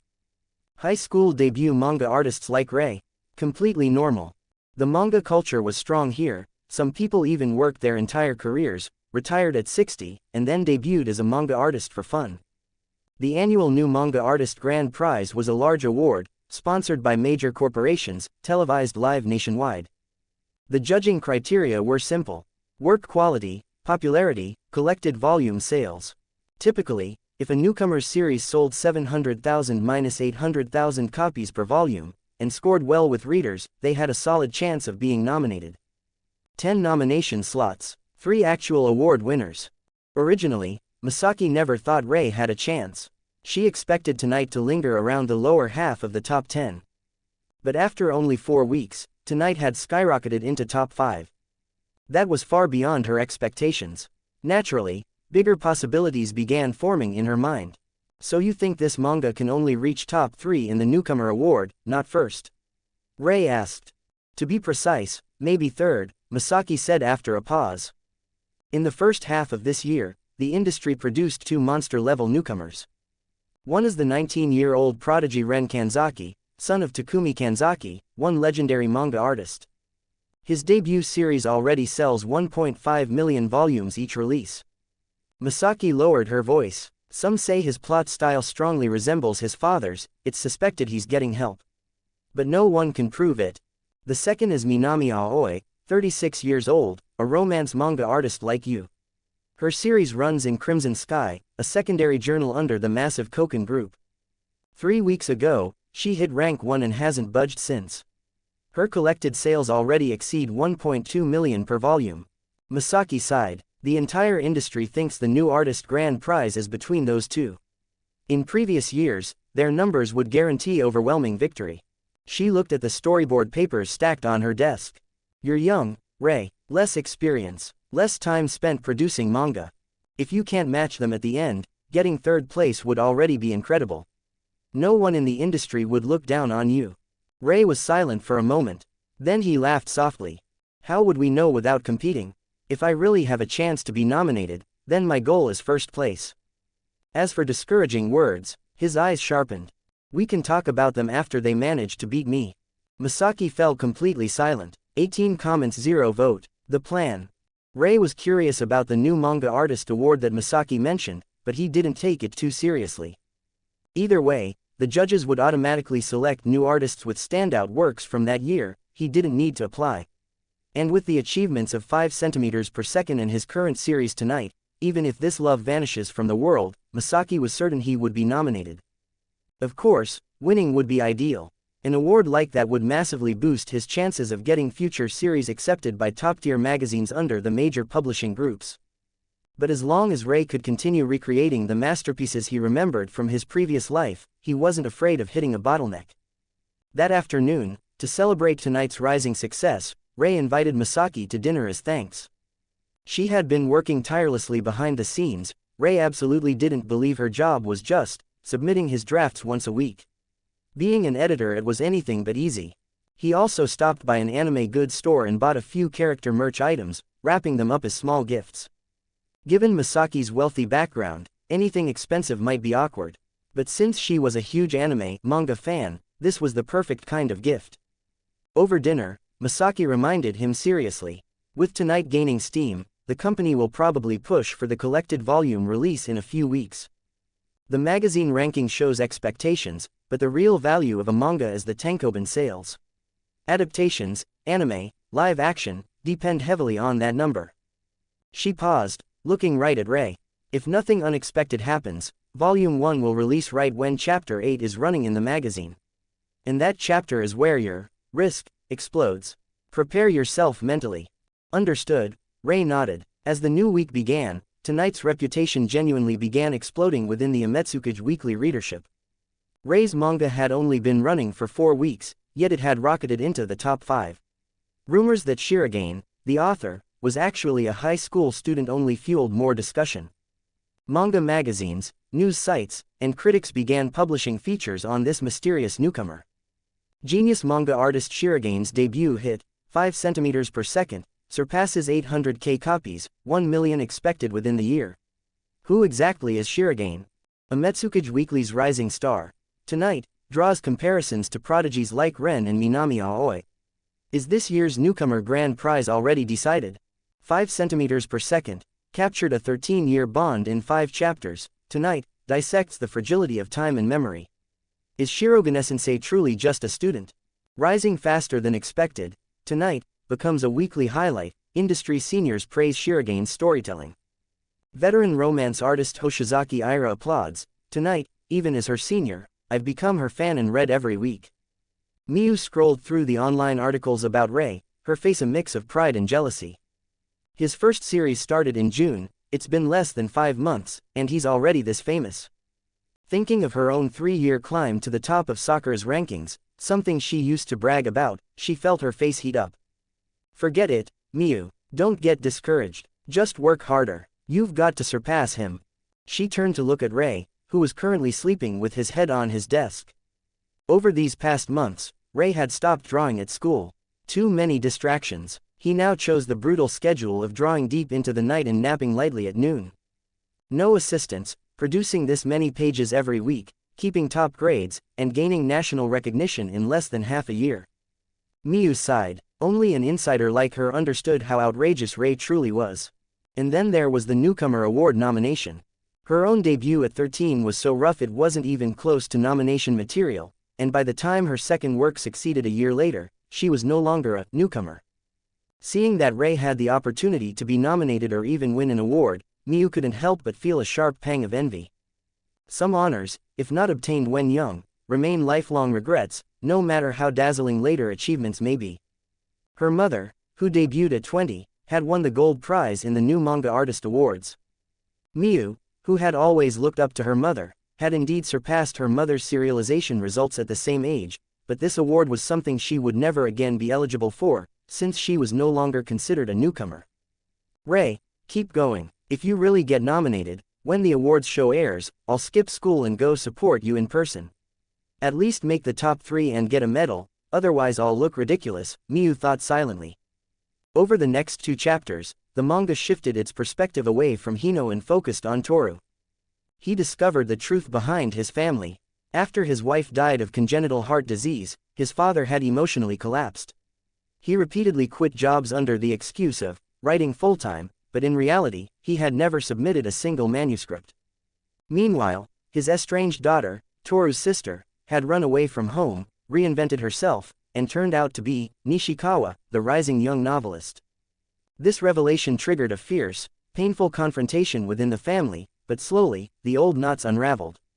And quietly, in the background, Hino played her part in helping them reconcile.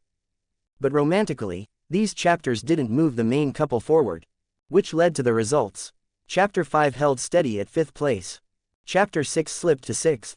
Completely normal, but nerve-wracking for Misaki, who knew Chapter 8 was coming, and right afterward, the release of the first printed volume. Everything was lining up exactly as she feared.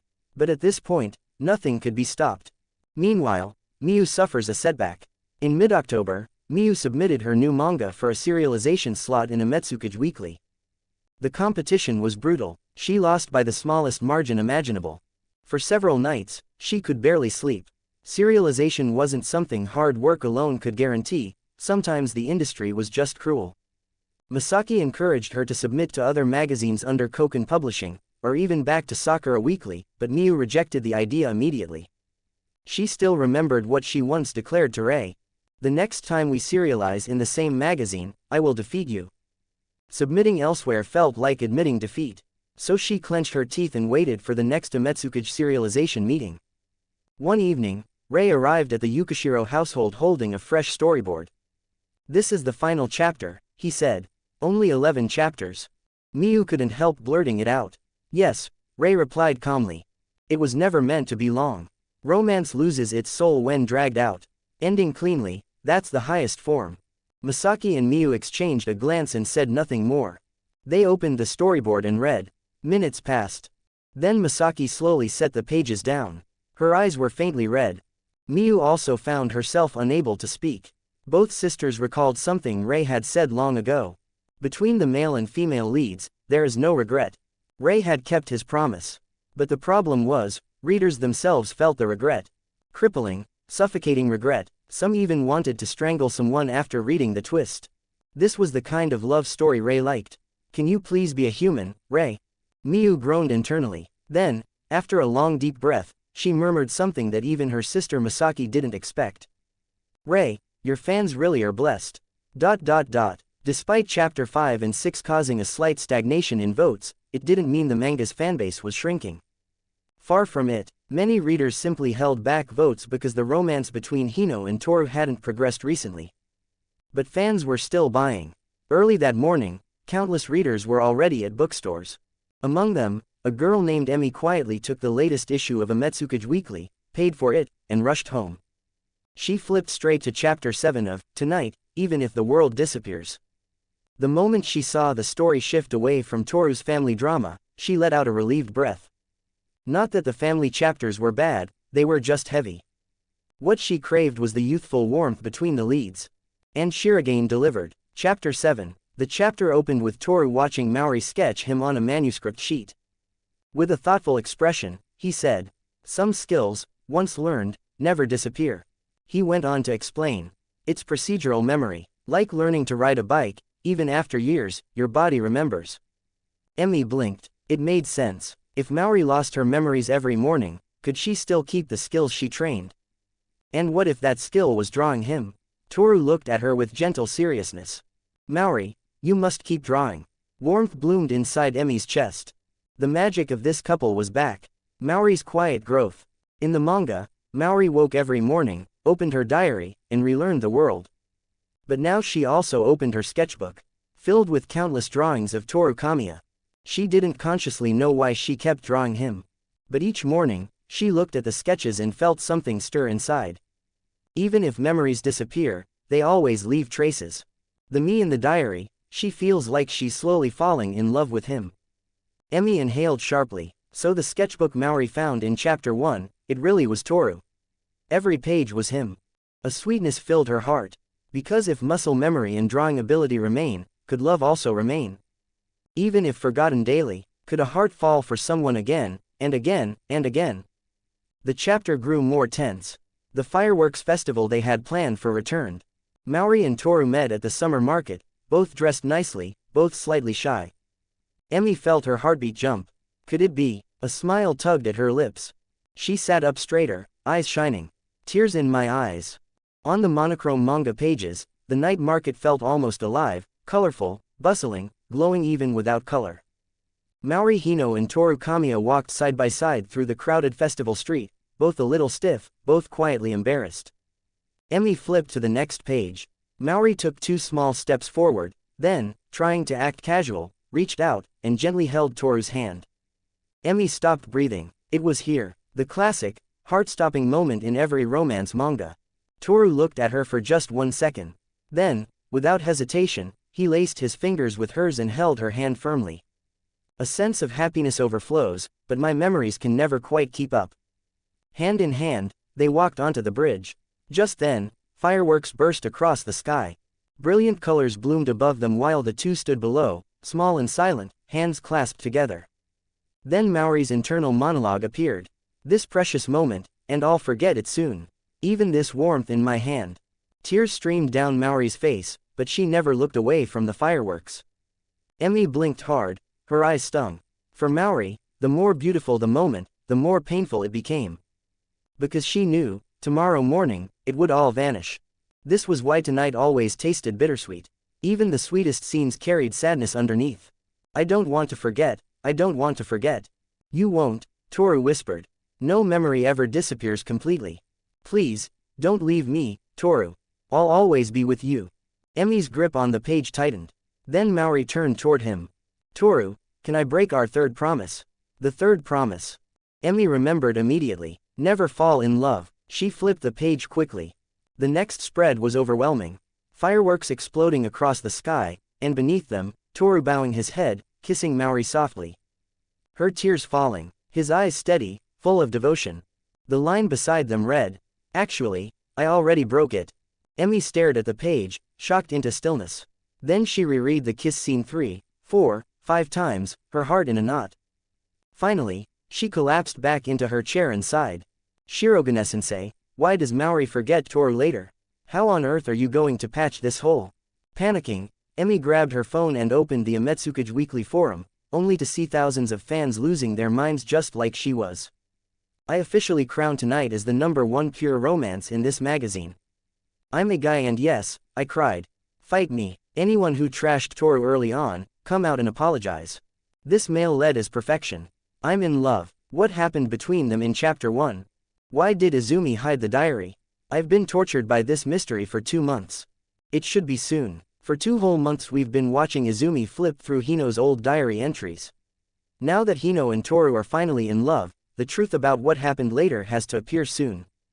Go, Shirogane-sensei. At this pace, tonight is destined to become legendary.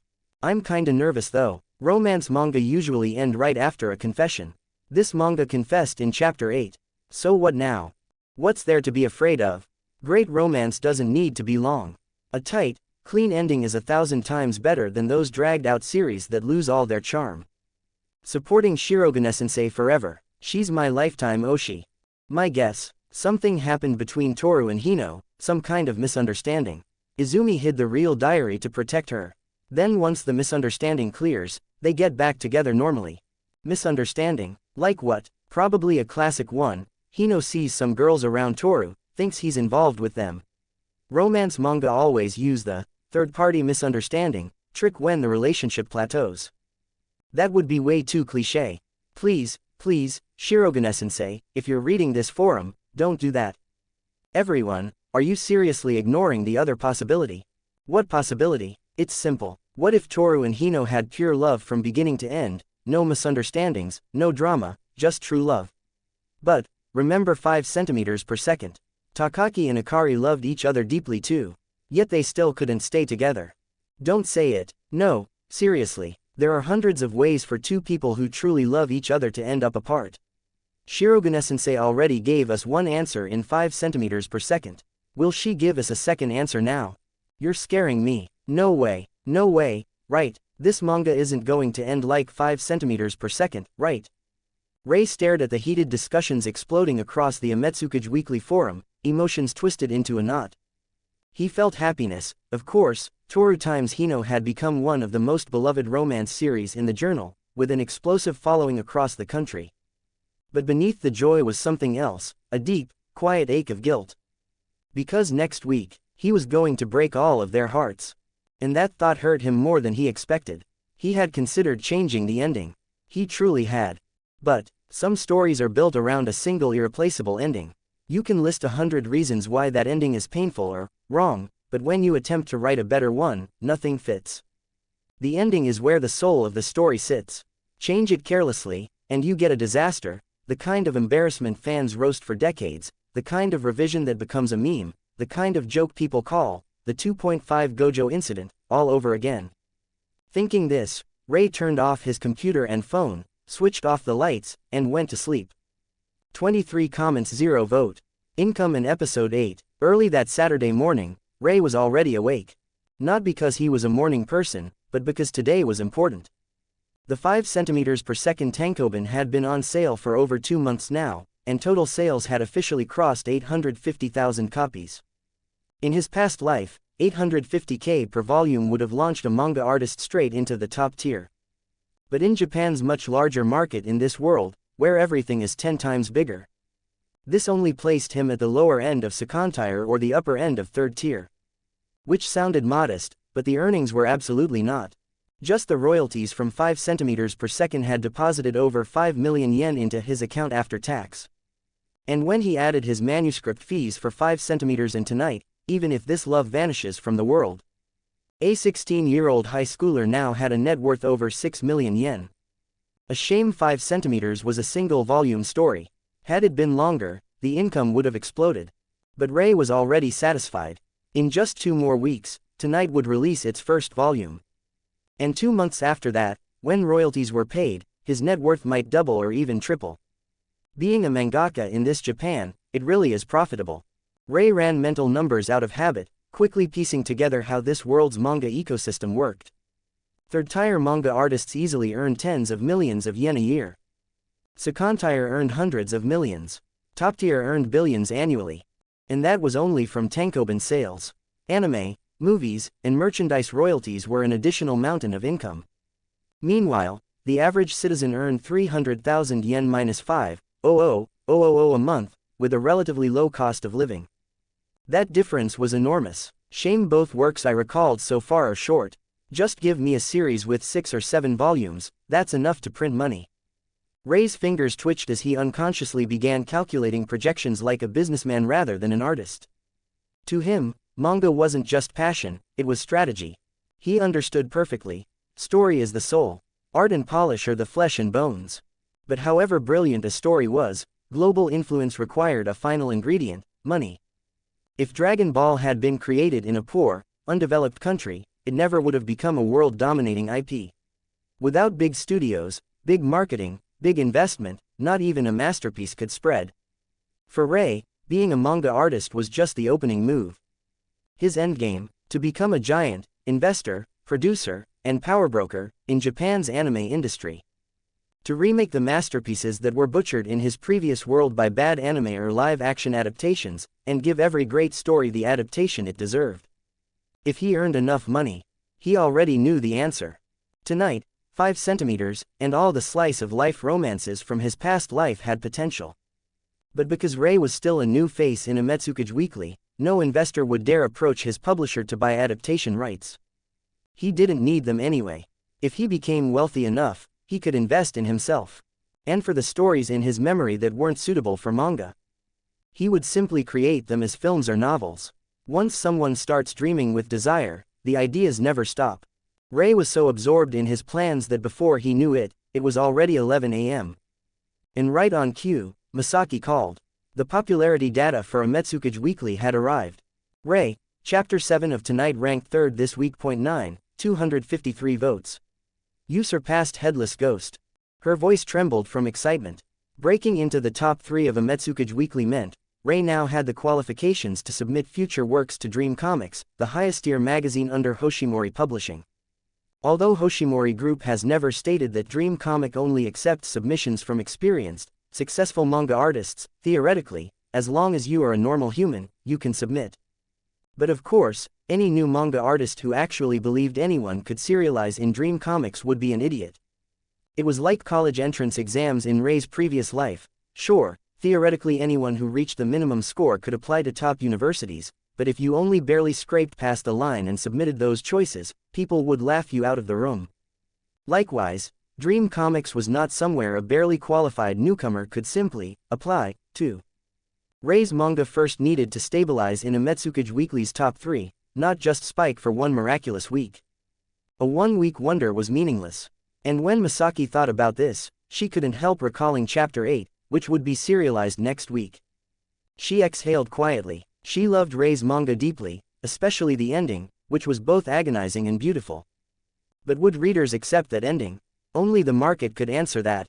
Over the following week, Rei noticed the discussions about tonight, even if this love vanishes from the world at school, increasing dramatically. Hana and Yui practically dragged Miu into heated debates about tonight every day. Especially Hana. Every time she mentioned Shirogane, her eyes sparkled with pure admiration. Miu often turned to look at Rei. This wasn't the typical, "I love this manga." This was the dangerous stage, when the fan's affection shifts from the work right pointing arrow to the author. It happens all the time. Like how people fall for an actor after loving the character they played. There were many fans like this in Japan's manga scene. But Miu thought, if you knew that the beautiful genius high school girl manga artist you worship is actually Rei, who sits 3 meters away from you sleeping at his desk every noon because he's drawing until 3 a.m. every night, would you still be a diehard Shirogane fan? But then she remembered Hana's dramatic declaration.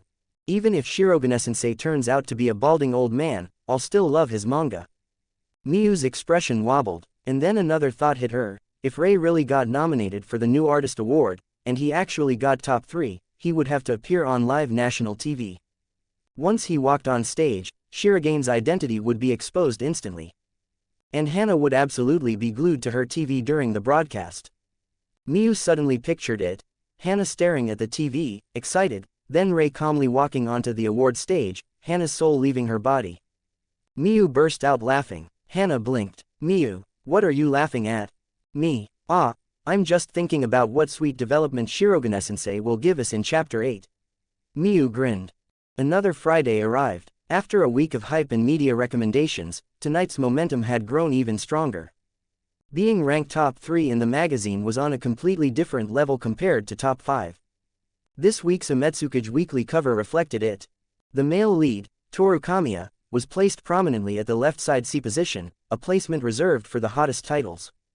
Early that morning, Kana walked into a bookstore, snatched up the new issue, paid, and sat down right there without even leaving the store. She immediately flipped to tonight's chapter. She had spent the entire week replaying the fireworks scene, the confession, and wondering what happened later to cause Izumi and Toru to drift apart. Then her eyes fell on this week's chapter title, The Accident of Life. Kana froze. Why, this title, ... Read 30+ chapters ahead at p@rian.com/c/AshNoir. 16 comments 0 vote. Turning point. Kana turned to the second page of the manga. A flashback unfolded there. The original version of tonight, even if this love disappears from the world, always bothered Rei. The sudden plot twist involving the male lead felt abrupt in the middle of the story. Even though the work hinted at tragedy from the very beginning, even from the title, Rei still felt the turning point came too suddenly. So he emphasized again and again from the start, Toru Kamiya's mother died of congenital heart disease. And this illness is hereditary. This was fully clarified across the next 3 flashback pages. If it were an anime reader from Rei's previous life in Japan, the moment the author mentioned congenital heart disease within 3 generations, they would immediately suspect the protagonist. But here in this world, such depressing themes in romance manga were rare, and the audience lacked this sort of genre instinct, so Kana found herself completely stunned by the revelation. Rei felt that one wonderful thing about tonight was that, although the original author intended this fate from the start, there were no melodramatic, 30 pages of flashbacks before death, no drawn-out farewell between the couple. People were tired of that, and the story's perspective always centered on Maori Hino, a girl who woke up every morning with no memories. The first 3 pages showed Toru's memories, establishing that he inherited his mother's disease. And on the 4th page, Maori's best friend, Izumi, received a call from Toru's sister, the novelist. My brother, he had congenital heart disease. Last night, he collapsed in the bathroom. They couldn't revive him, he passed away. A blow with 0 panels. Kana's mind went blank. What kind of plot was this? Toru died. No, that's impossible. He's the male lead. Shirogane-sensei, what are you doing? People online already mock you as a new author who can't maintain structure past 20 chapters. I've been defending you every day, and you do this in Chapter 8. Kana's heart pounded. She sucked in a breath and flipped the page. In truth, this manga had always been about Marihino. Every plotline revolved around her growth, a girl who lost her memories every day. But now Toru Kamiya was gone. She had finally found someone to lean on, and now he had vanished. Kana suddenly understood why Izumi hid Maori's diary in Chapter 1. Why she erased Toru from Maori's life. Because as Maori's best friend, she couldn't bear the thought of Maori waking up every morning, reading her diary, and learning over and over that she once deeply loved someone who no longer existed. And the cruelest part, Maori wouldn't even remember what he looked like. The sham confession that started it all. Falling asleep beside him on the grass during their first date. The fireworks they watched in Chapter 7, and the trembling kiss beneath the exploding lights. If Maori forgot, at least one person in the world still remembered those memories. But now, that person was gone too. Thinking of this, a wave of sorrow quietly welled up from the deepest part of Kana's heart. Her fingers trembled slightly as she turned to the next page. It was Toru Kamiya's funeral. Hino, unaware of the truth, had come with Izumi. A smiling portrait of Toru hung high at the front of the hall. And because Maori's memories reset every day, she didn't recognize him at all today. She had come only because her diary mentioned this funeral she should attend. But the moment she stepped through the doorway, Maori's expression changed. Her eyes widened, tears began to spill uncontrollably. Her feet staggered backward on their own. Then, as though her whole body understood something her mind could not, she broke into sobs. I don't remember him at all, but something is wrong, this feeling. Maori collapsed to her knees, hugging her own shoulders. And Kana, already on the verge of emotional collapse, could no longer hold back her own tears. The answer surfaced clearly in her mind. Her body remembered Toru before her memory ever could. Even if the brain forgets how to ride a bicycle, the body remembers. Even if she forgets every memory of Toru Kamiya, her body remembers that she loved him. Maori's breakdown was overwhelming. Izumi helped her out of the funeral hall, but even back home, she couldn't stop crying. Every morning afterward, she woke up, opened her diary, and discovered again that she had once loved someone she could no longer recall.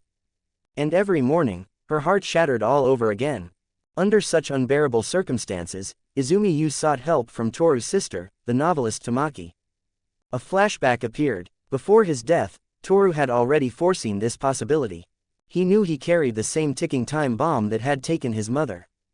All the way back in chapters 5 and 6, readers saw how his father collapsed after losing his wife, quitting jobs, shutting himself off, writing manuscripts he never dared to mail, until the family finally resolved years of emotional knots.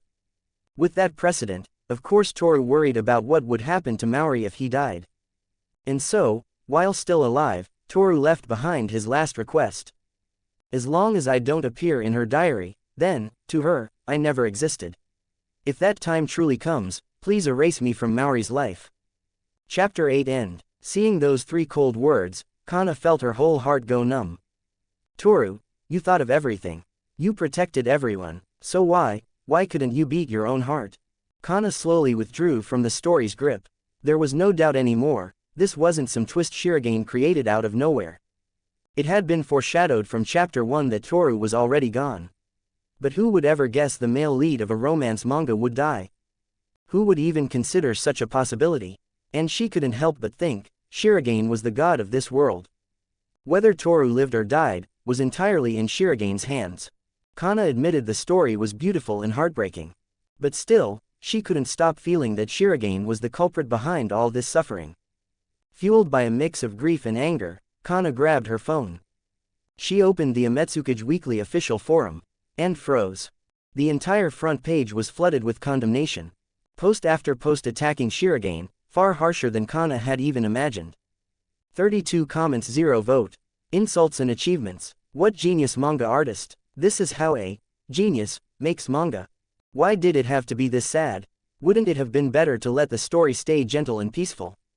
My stomach literally hurts. I sat frozen on my sofa for 10 minutes before remembering to open the official site. Shirogane-sensei, is your heart made of steel? 5 centimeters per second was already painful, but tonight goes even further. This chapter made me cry so hard. I feel sick from how sad it was. Shirogane-sensei, why did you write the plot like this? Couldn't it have been a warm family story? But honestly, we can't blame Shirogane-sensei completely. Looking back, the setup was there from chapter 1. Even the title hinted at it. None of us wanted to think in that direction. Who would imagine something like this? Toru's mother had congenital heart disease and it's hereditary. Who besides a med student would jump to that conclusion? I am a med student, and yeah, I suspected it when chapter 4 mentioned congenital heart disease.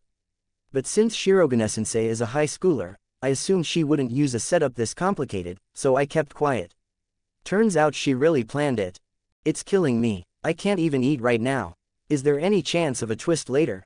A twist? After a funeral chapter? Be serious. Then what happens next? How do you continue a romance manga when the male lead is dead? Who knows what Shirogane-sensei is thinking anymore? Hey, who was it that said 5 centimeters per second would remain Shirogane-sensei's saddest work forever? Whoever said that, come out. So next week the story goes back to chapter 1's timeline, right? Maori's condition improves and she starts remembering.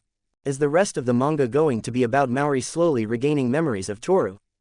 Oh no, that's even more painful.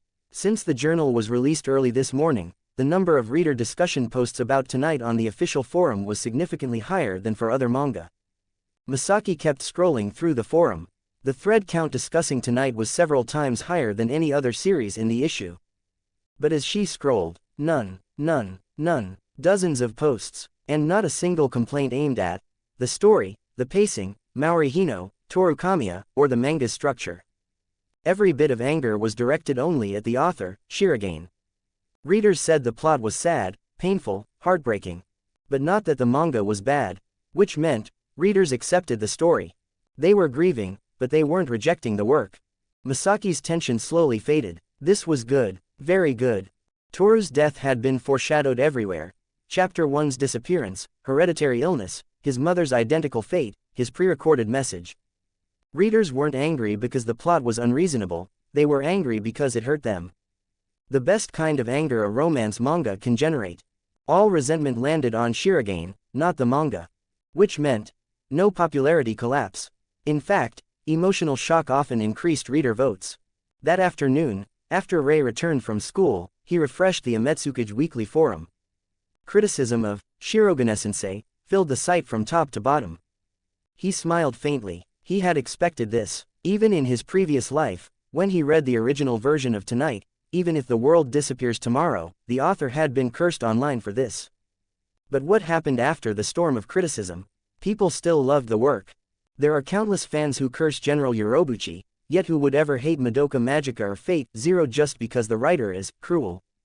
Yoshihiro Togashi has been cursed for 20 years, but the moment Hunter x Hunter updates, every one of those people comes running back. Rei understood this very well. Those who scolded him the most fiercely were, in truth, the readers who cared the deepest.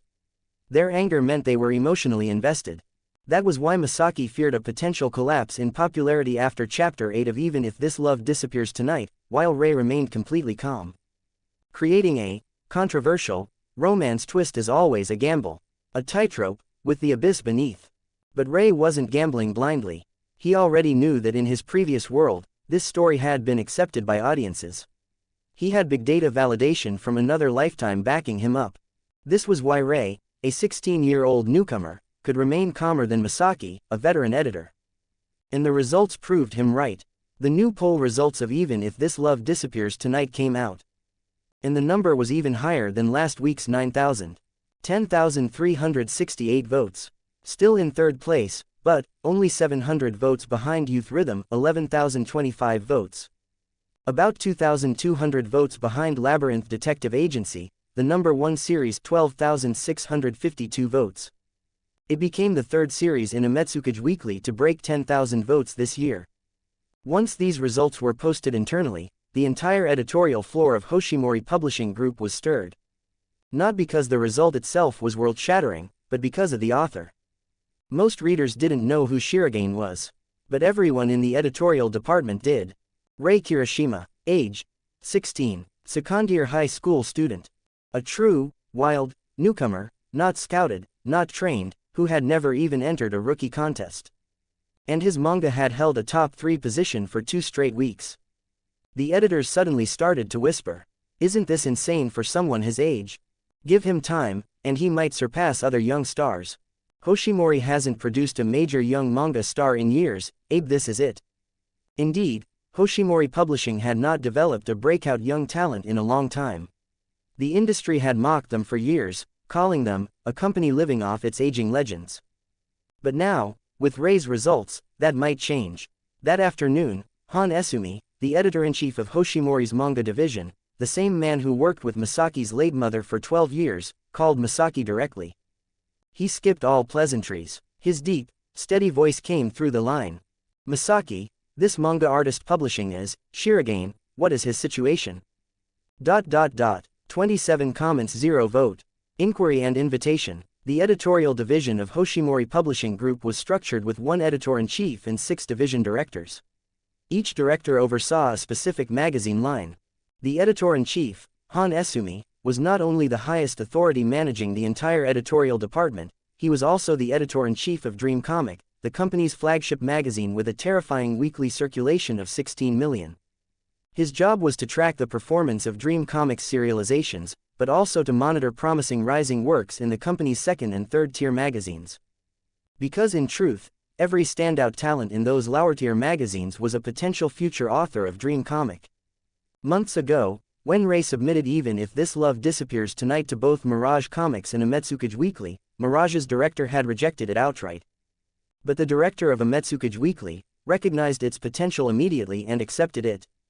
Originally, the weekly circulation of Ametsukage and Mirage had been nearly identical, both hovering around 2.5 million, with at most a difference of a few tens of thousands. Now, after weeks of viral discussions about the mysterious manga artist Shirogane, Han Esumi sensed a shift coming. Editor-in-chief Han, I'm not sure what you're referring to. Masaki's hand trembled slightly as she held her phone, but her voice stayed steady. I'm asking, as Shirogane's editor, what do you think of him? Han paused before adding, and it's Saturday, we're off the clock, don't talk to me like staff, call me what you used to. Masaki blinked. Old man Han, it's Uncle Han, Masaki. You're an adult now, show some respect, he sighed. Rei Kirishima, Masaki exhaled lightly, dropping the teasing tone. He's a genius, better than your sister, Han asked bluntly. He had always kept an eye on the Yukishiro sisters, daughters of an old friend. He would help when he reasonably could, but the sisters rarely needed it. Especially Miyu, whose talent rivaled even their mother's. With proper growth, she could become extraordinary. But this, Shirogane, he had never heard of him before Masaki discovered him. Debuting in June with 5 cm per second, and now, by November, already topped Sakurero Weekly, now serializing a second hit in Ametsukage Weekly. Top 3 for 2 consecutive weeks. With a very real chance of taking number 1 before it ends. If that happened, a newcomer debuting and topping 2 different magazines within half a year would be ridiculous. Masaki hesitated, but answered honestly. Better than my sister. Even saying it aloud made a knot tighten in her chest. Han wasn't satisfied. What about compared to Takeda, Amamiya, and the other young stars of the industry? Those were the golden youth, prodigies who debuted in high school or university and were now top-tier authors. Maybe their story writing didn't surpass the old masters, but their fame certainly did. Masaki didn't dodge the question. She took a breath. I believe Shirogane's future achievements will surpass all of theirs. That was her true belief. Before the results of Chapter 7 and 8 of Even If This Love Disappears Tonight, she had a sliver of doubt. But now, that doubt was gone completely. At the very least, Rei's grasp of manga market instincts and reader psychology had already surpassed Masaki's. On the other end of the call, Han fell silent. After a long pause, he finally spoke again. This manga artist, Shirogane, if he has any new concepts after this series wraps up. He paused. Tell him to speed up his creative cycle. Masaki's hand tightened instinctively. Most likely around January or February next year, 1 or 2 serializations in Dream Comics will end. There will be open slots. His tone lowered, calm but decisive. You may tell him to submit a new work at that time. And with that, Han hung up, offering no further explanation. In the quiet living room of the Yukishiro family villa, Masaki stood still, her expression complicated. Normally, even if a manga in Ametsukage Weekly hit first place, Han would never personally call about such a matter. Dream Comics did not need to recruit new talent.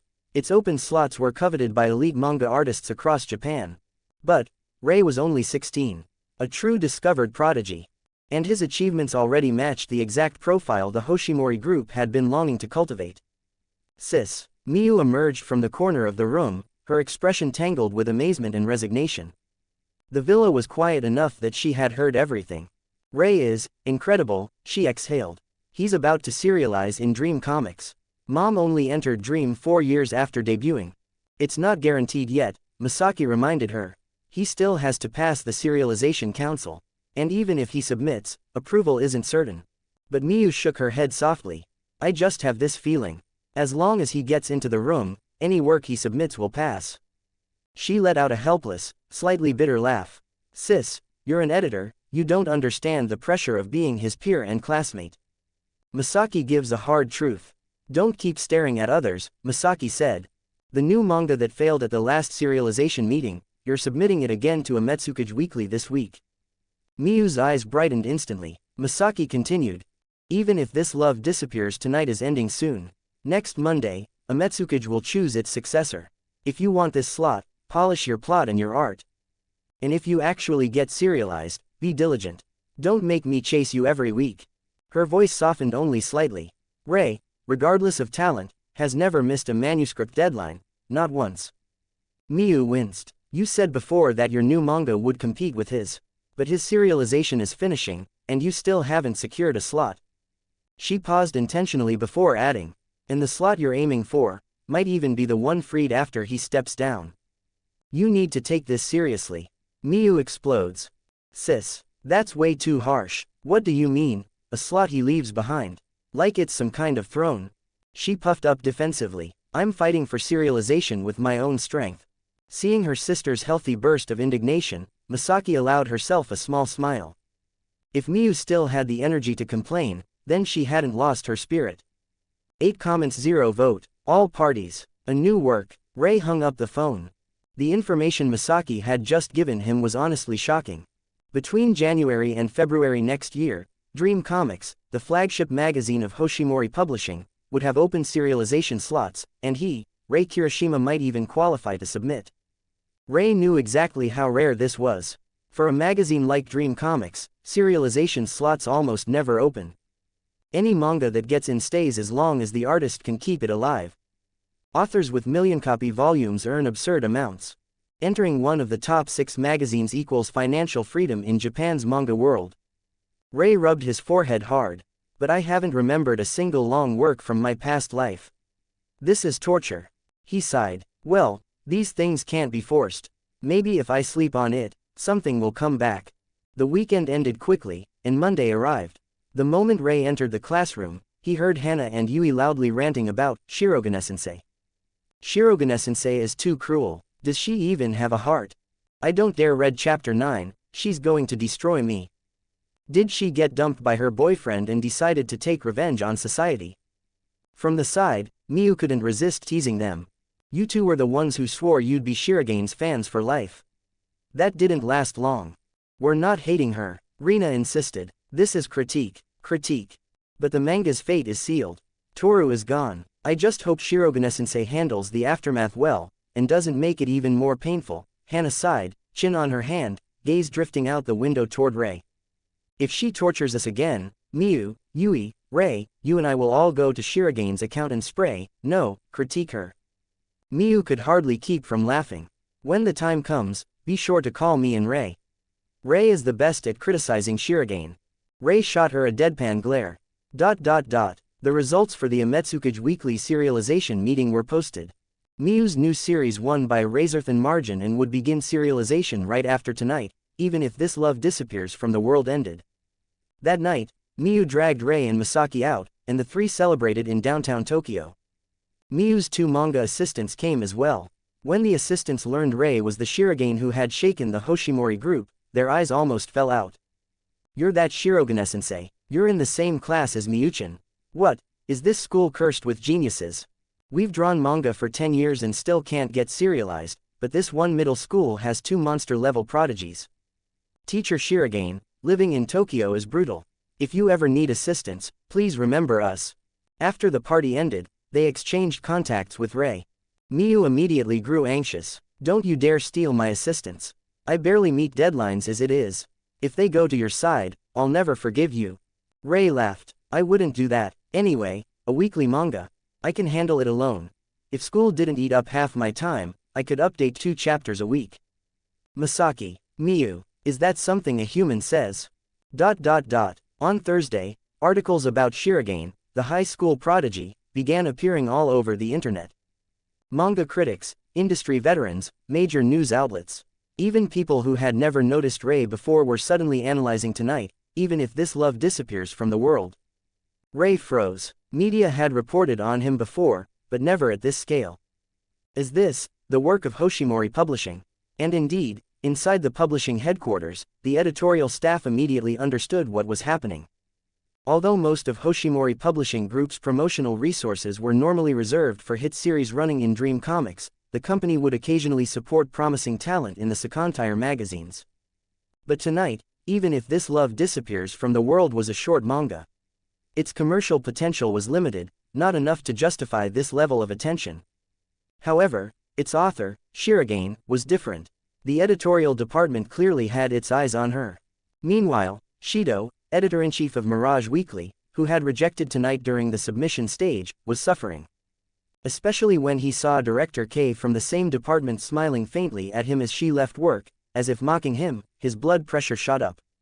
Last week, the magazines they managed were already separated by tens of thousands in circulation. And now the company had officially started promoting a manga artist he had turned away. This felt like humiliation. No, tonight's story is controversial. Maybe this week is the beginning of its collapse, Shido muttered to comfort himself. The new issue of Ametsukage Weekly hit shelves.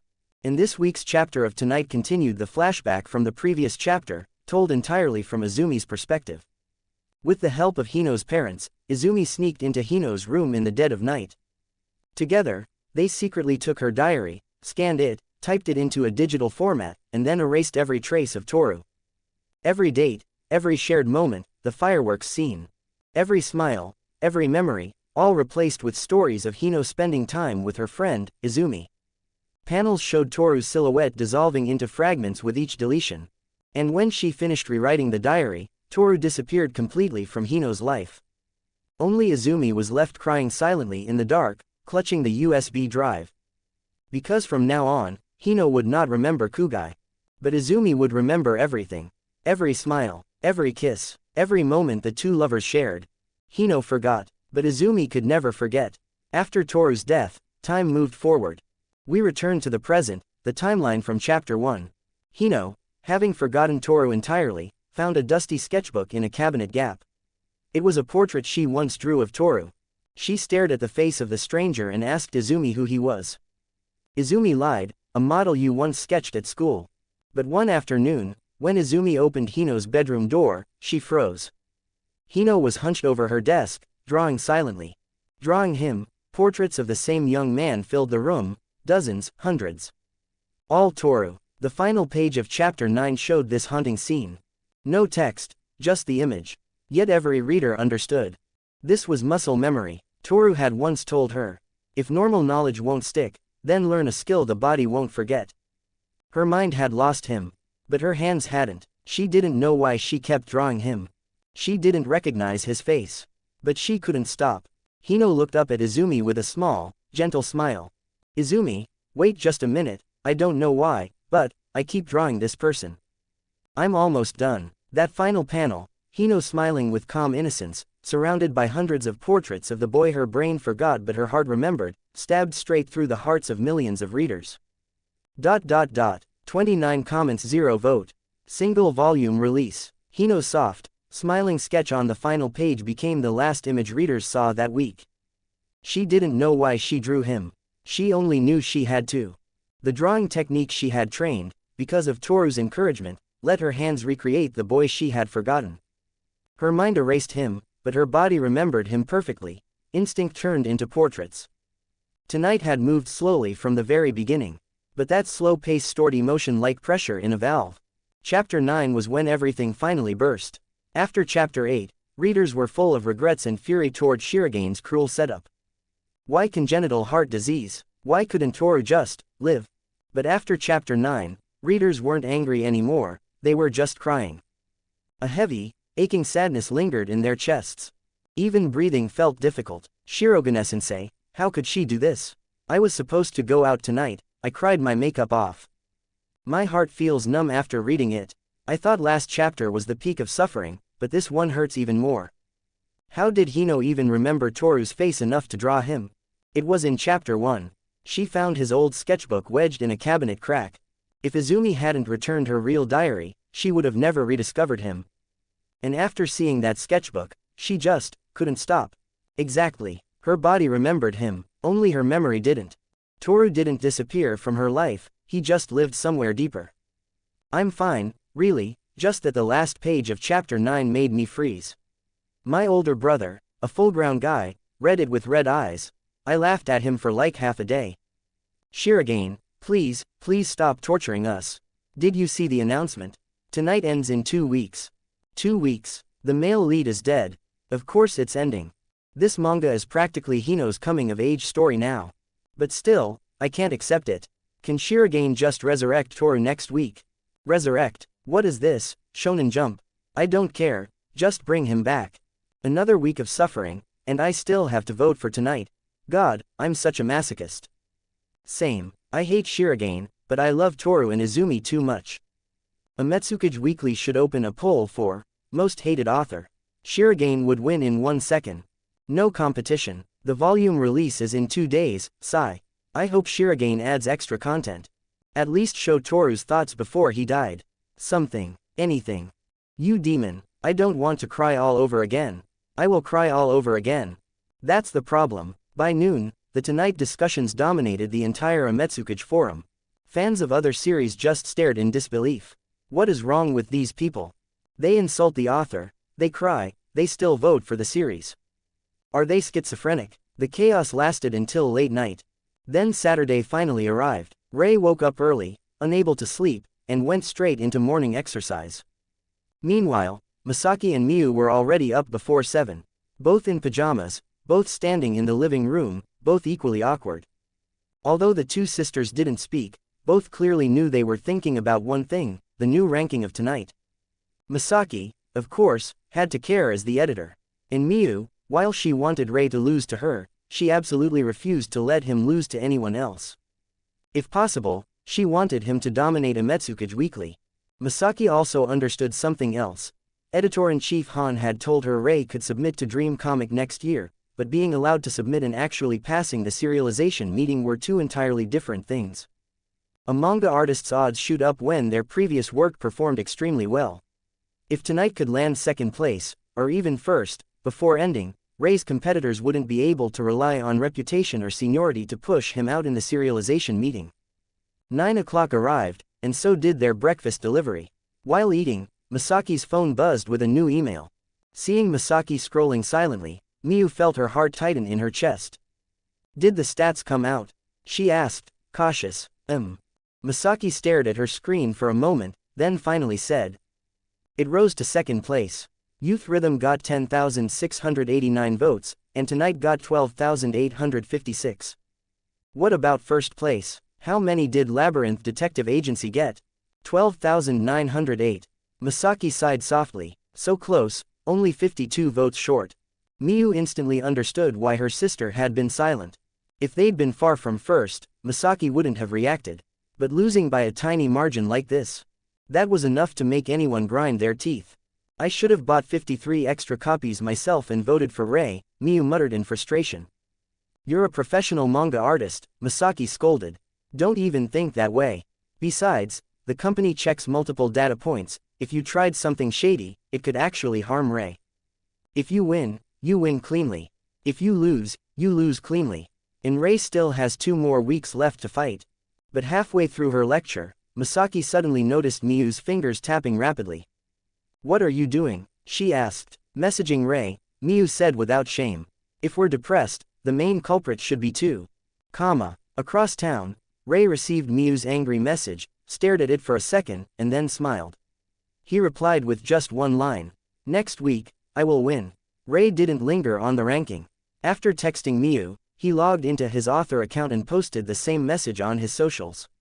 Because tomorrow, the first printed volume of Tonight, Old finally be released. To be continued. Thanks for watching.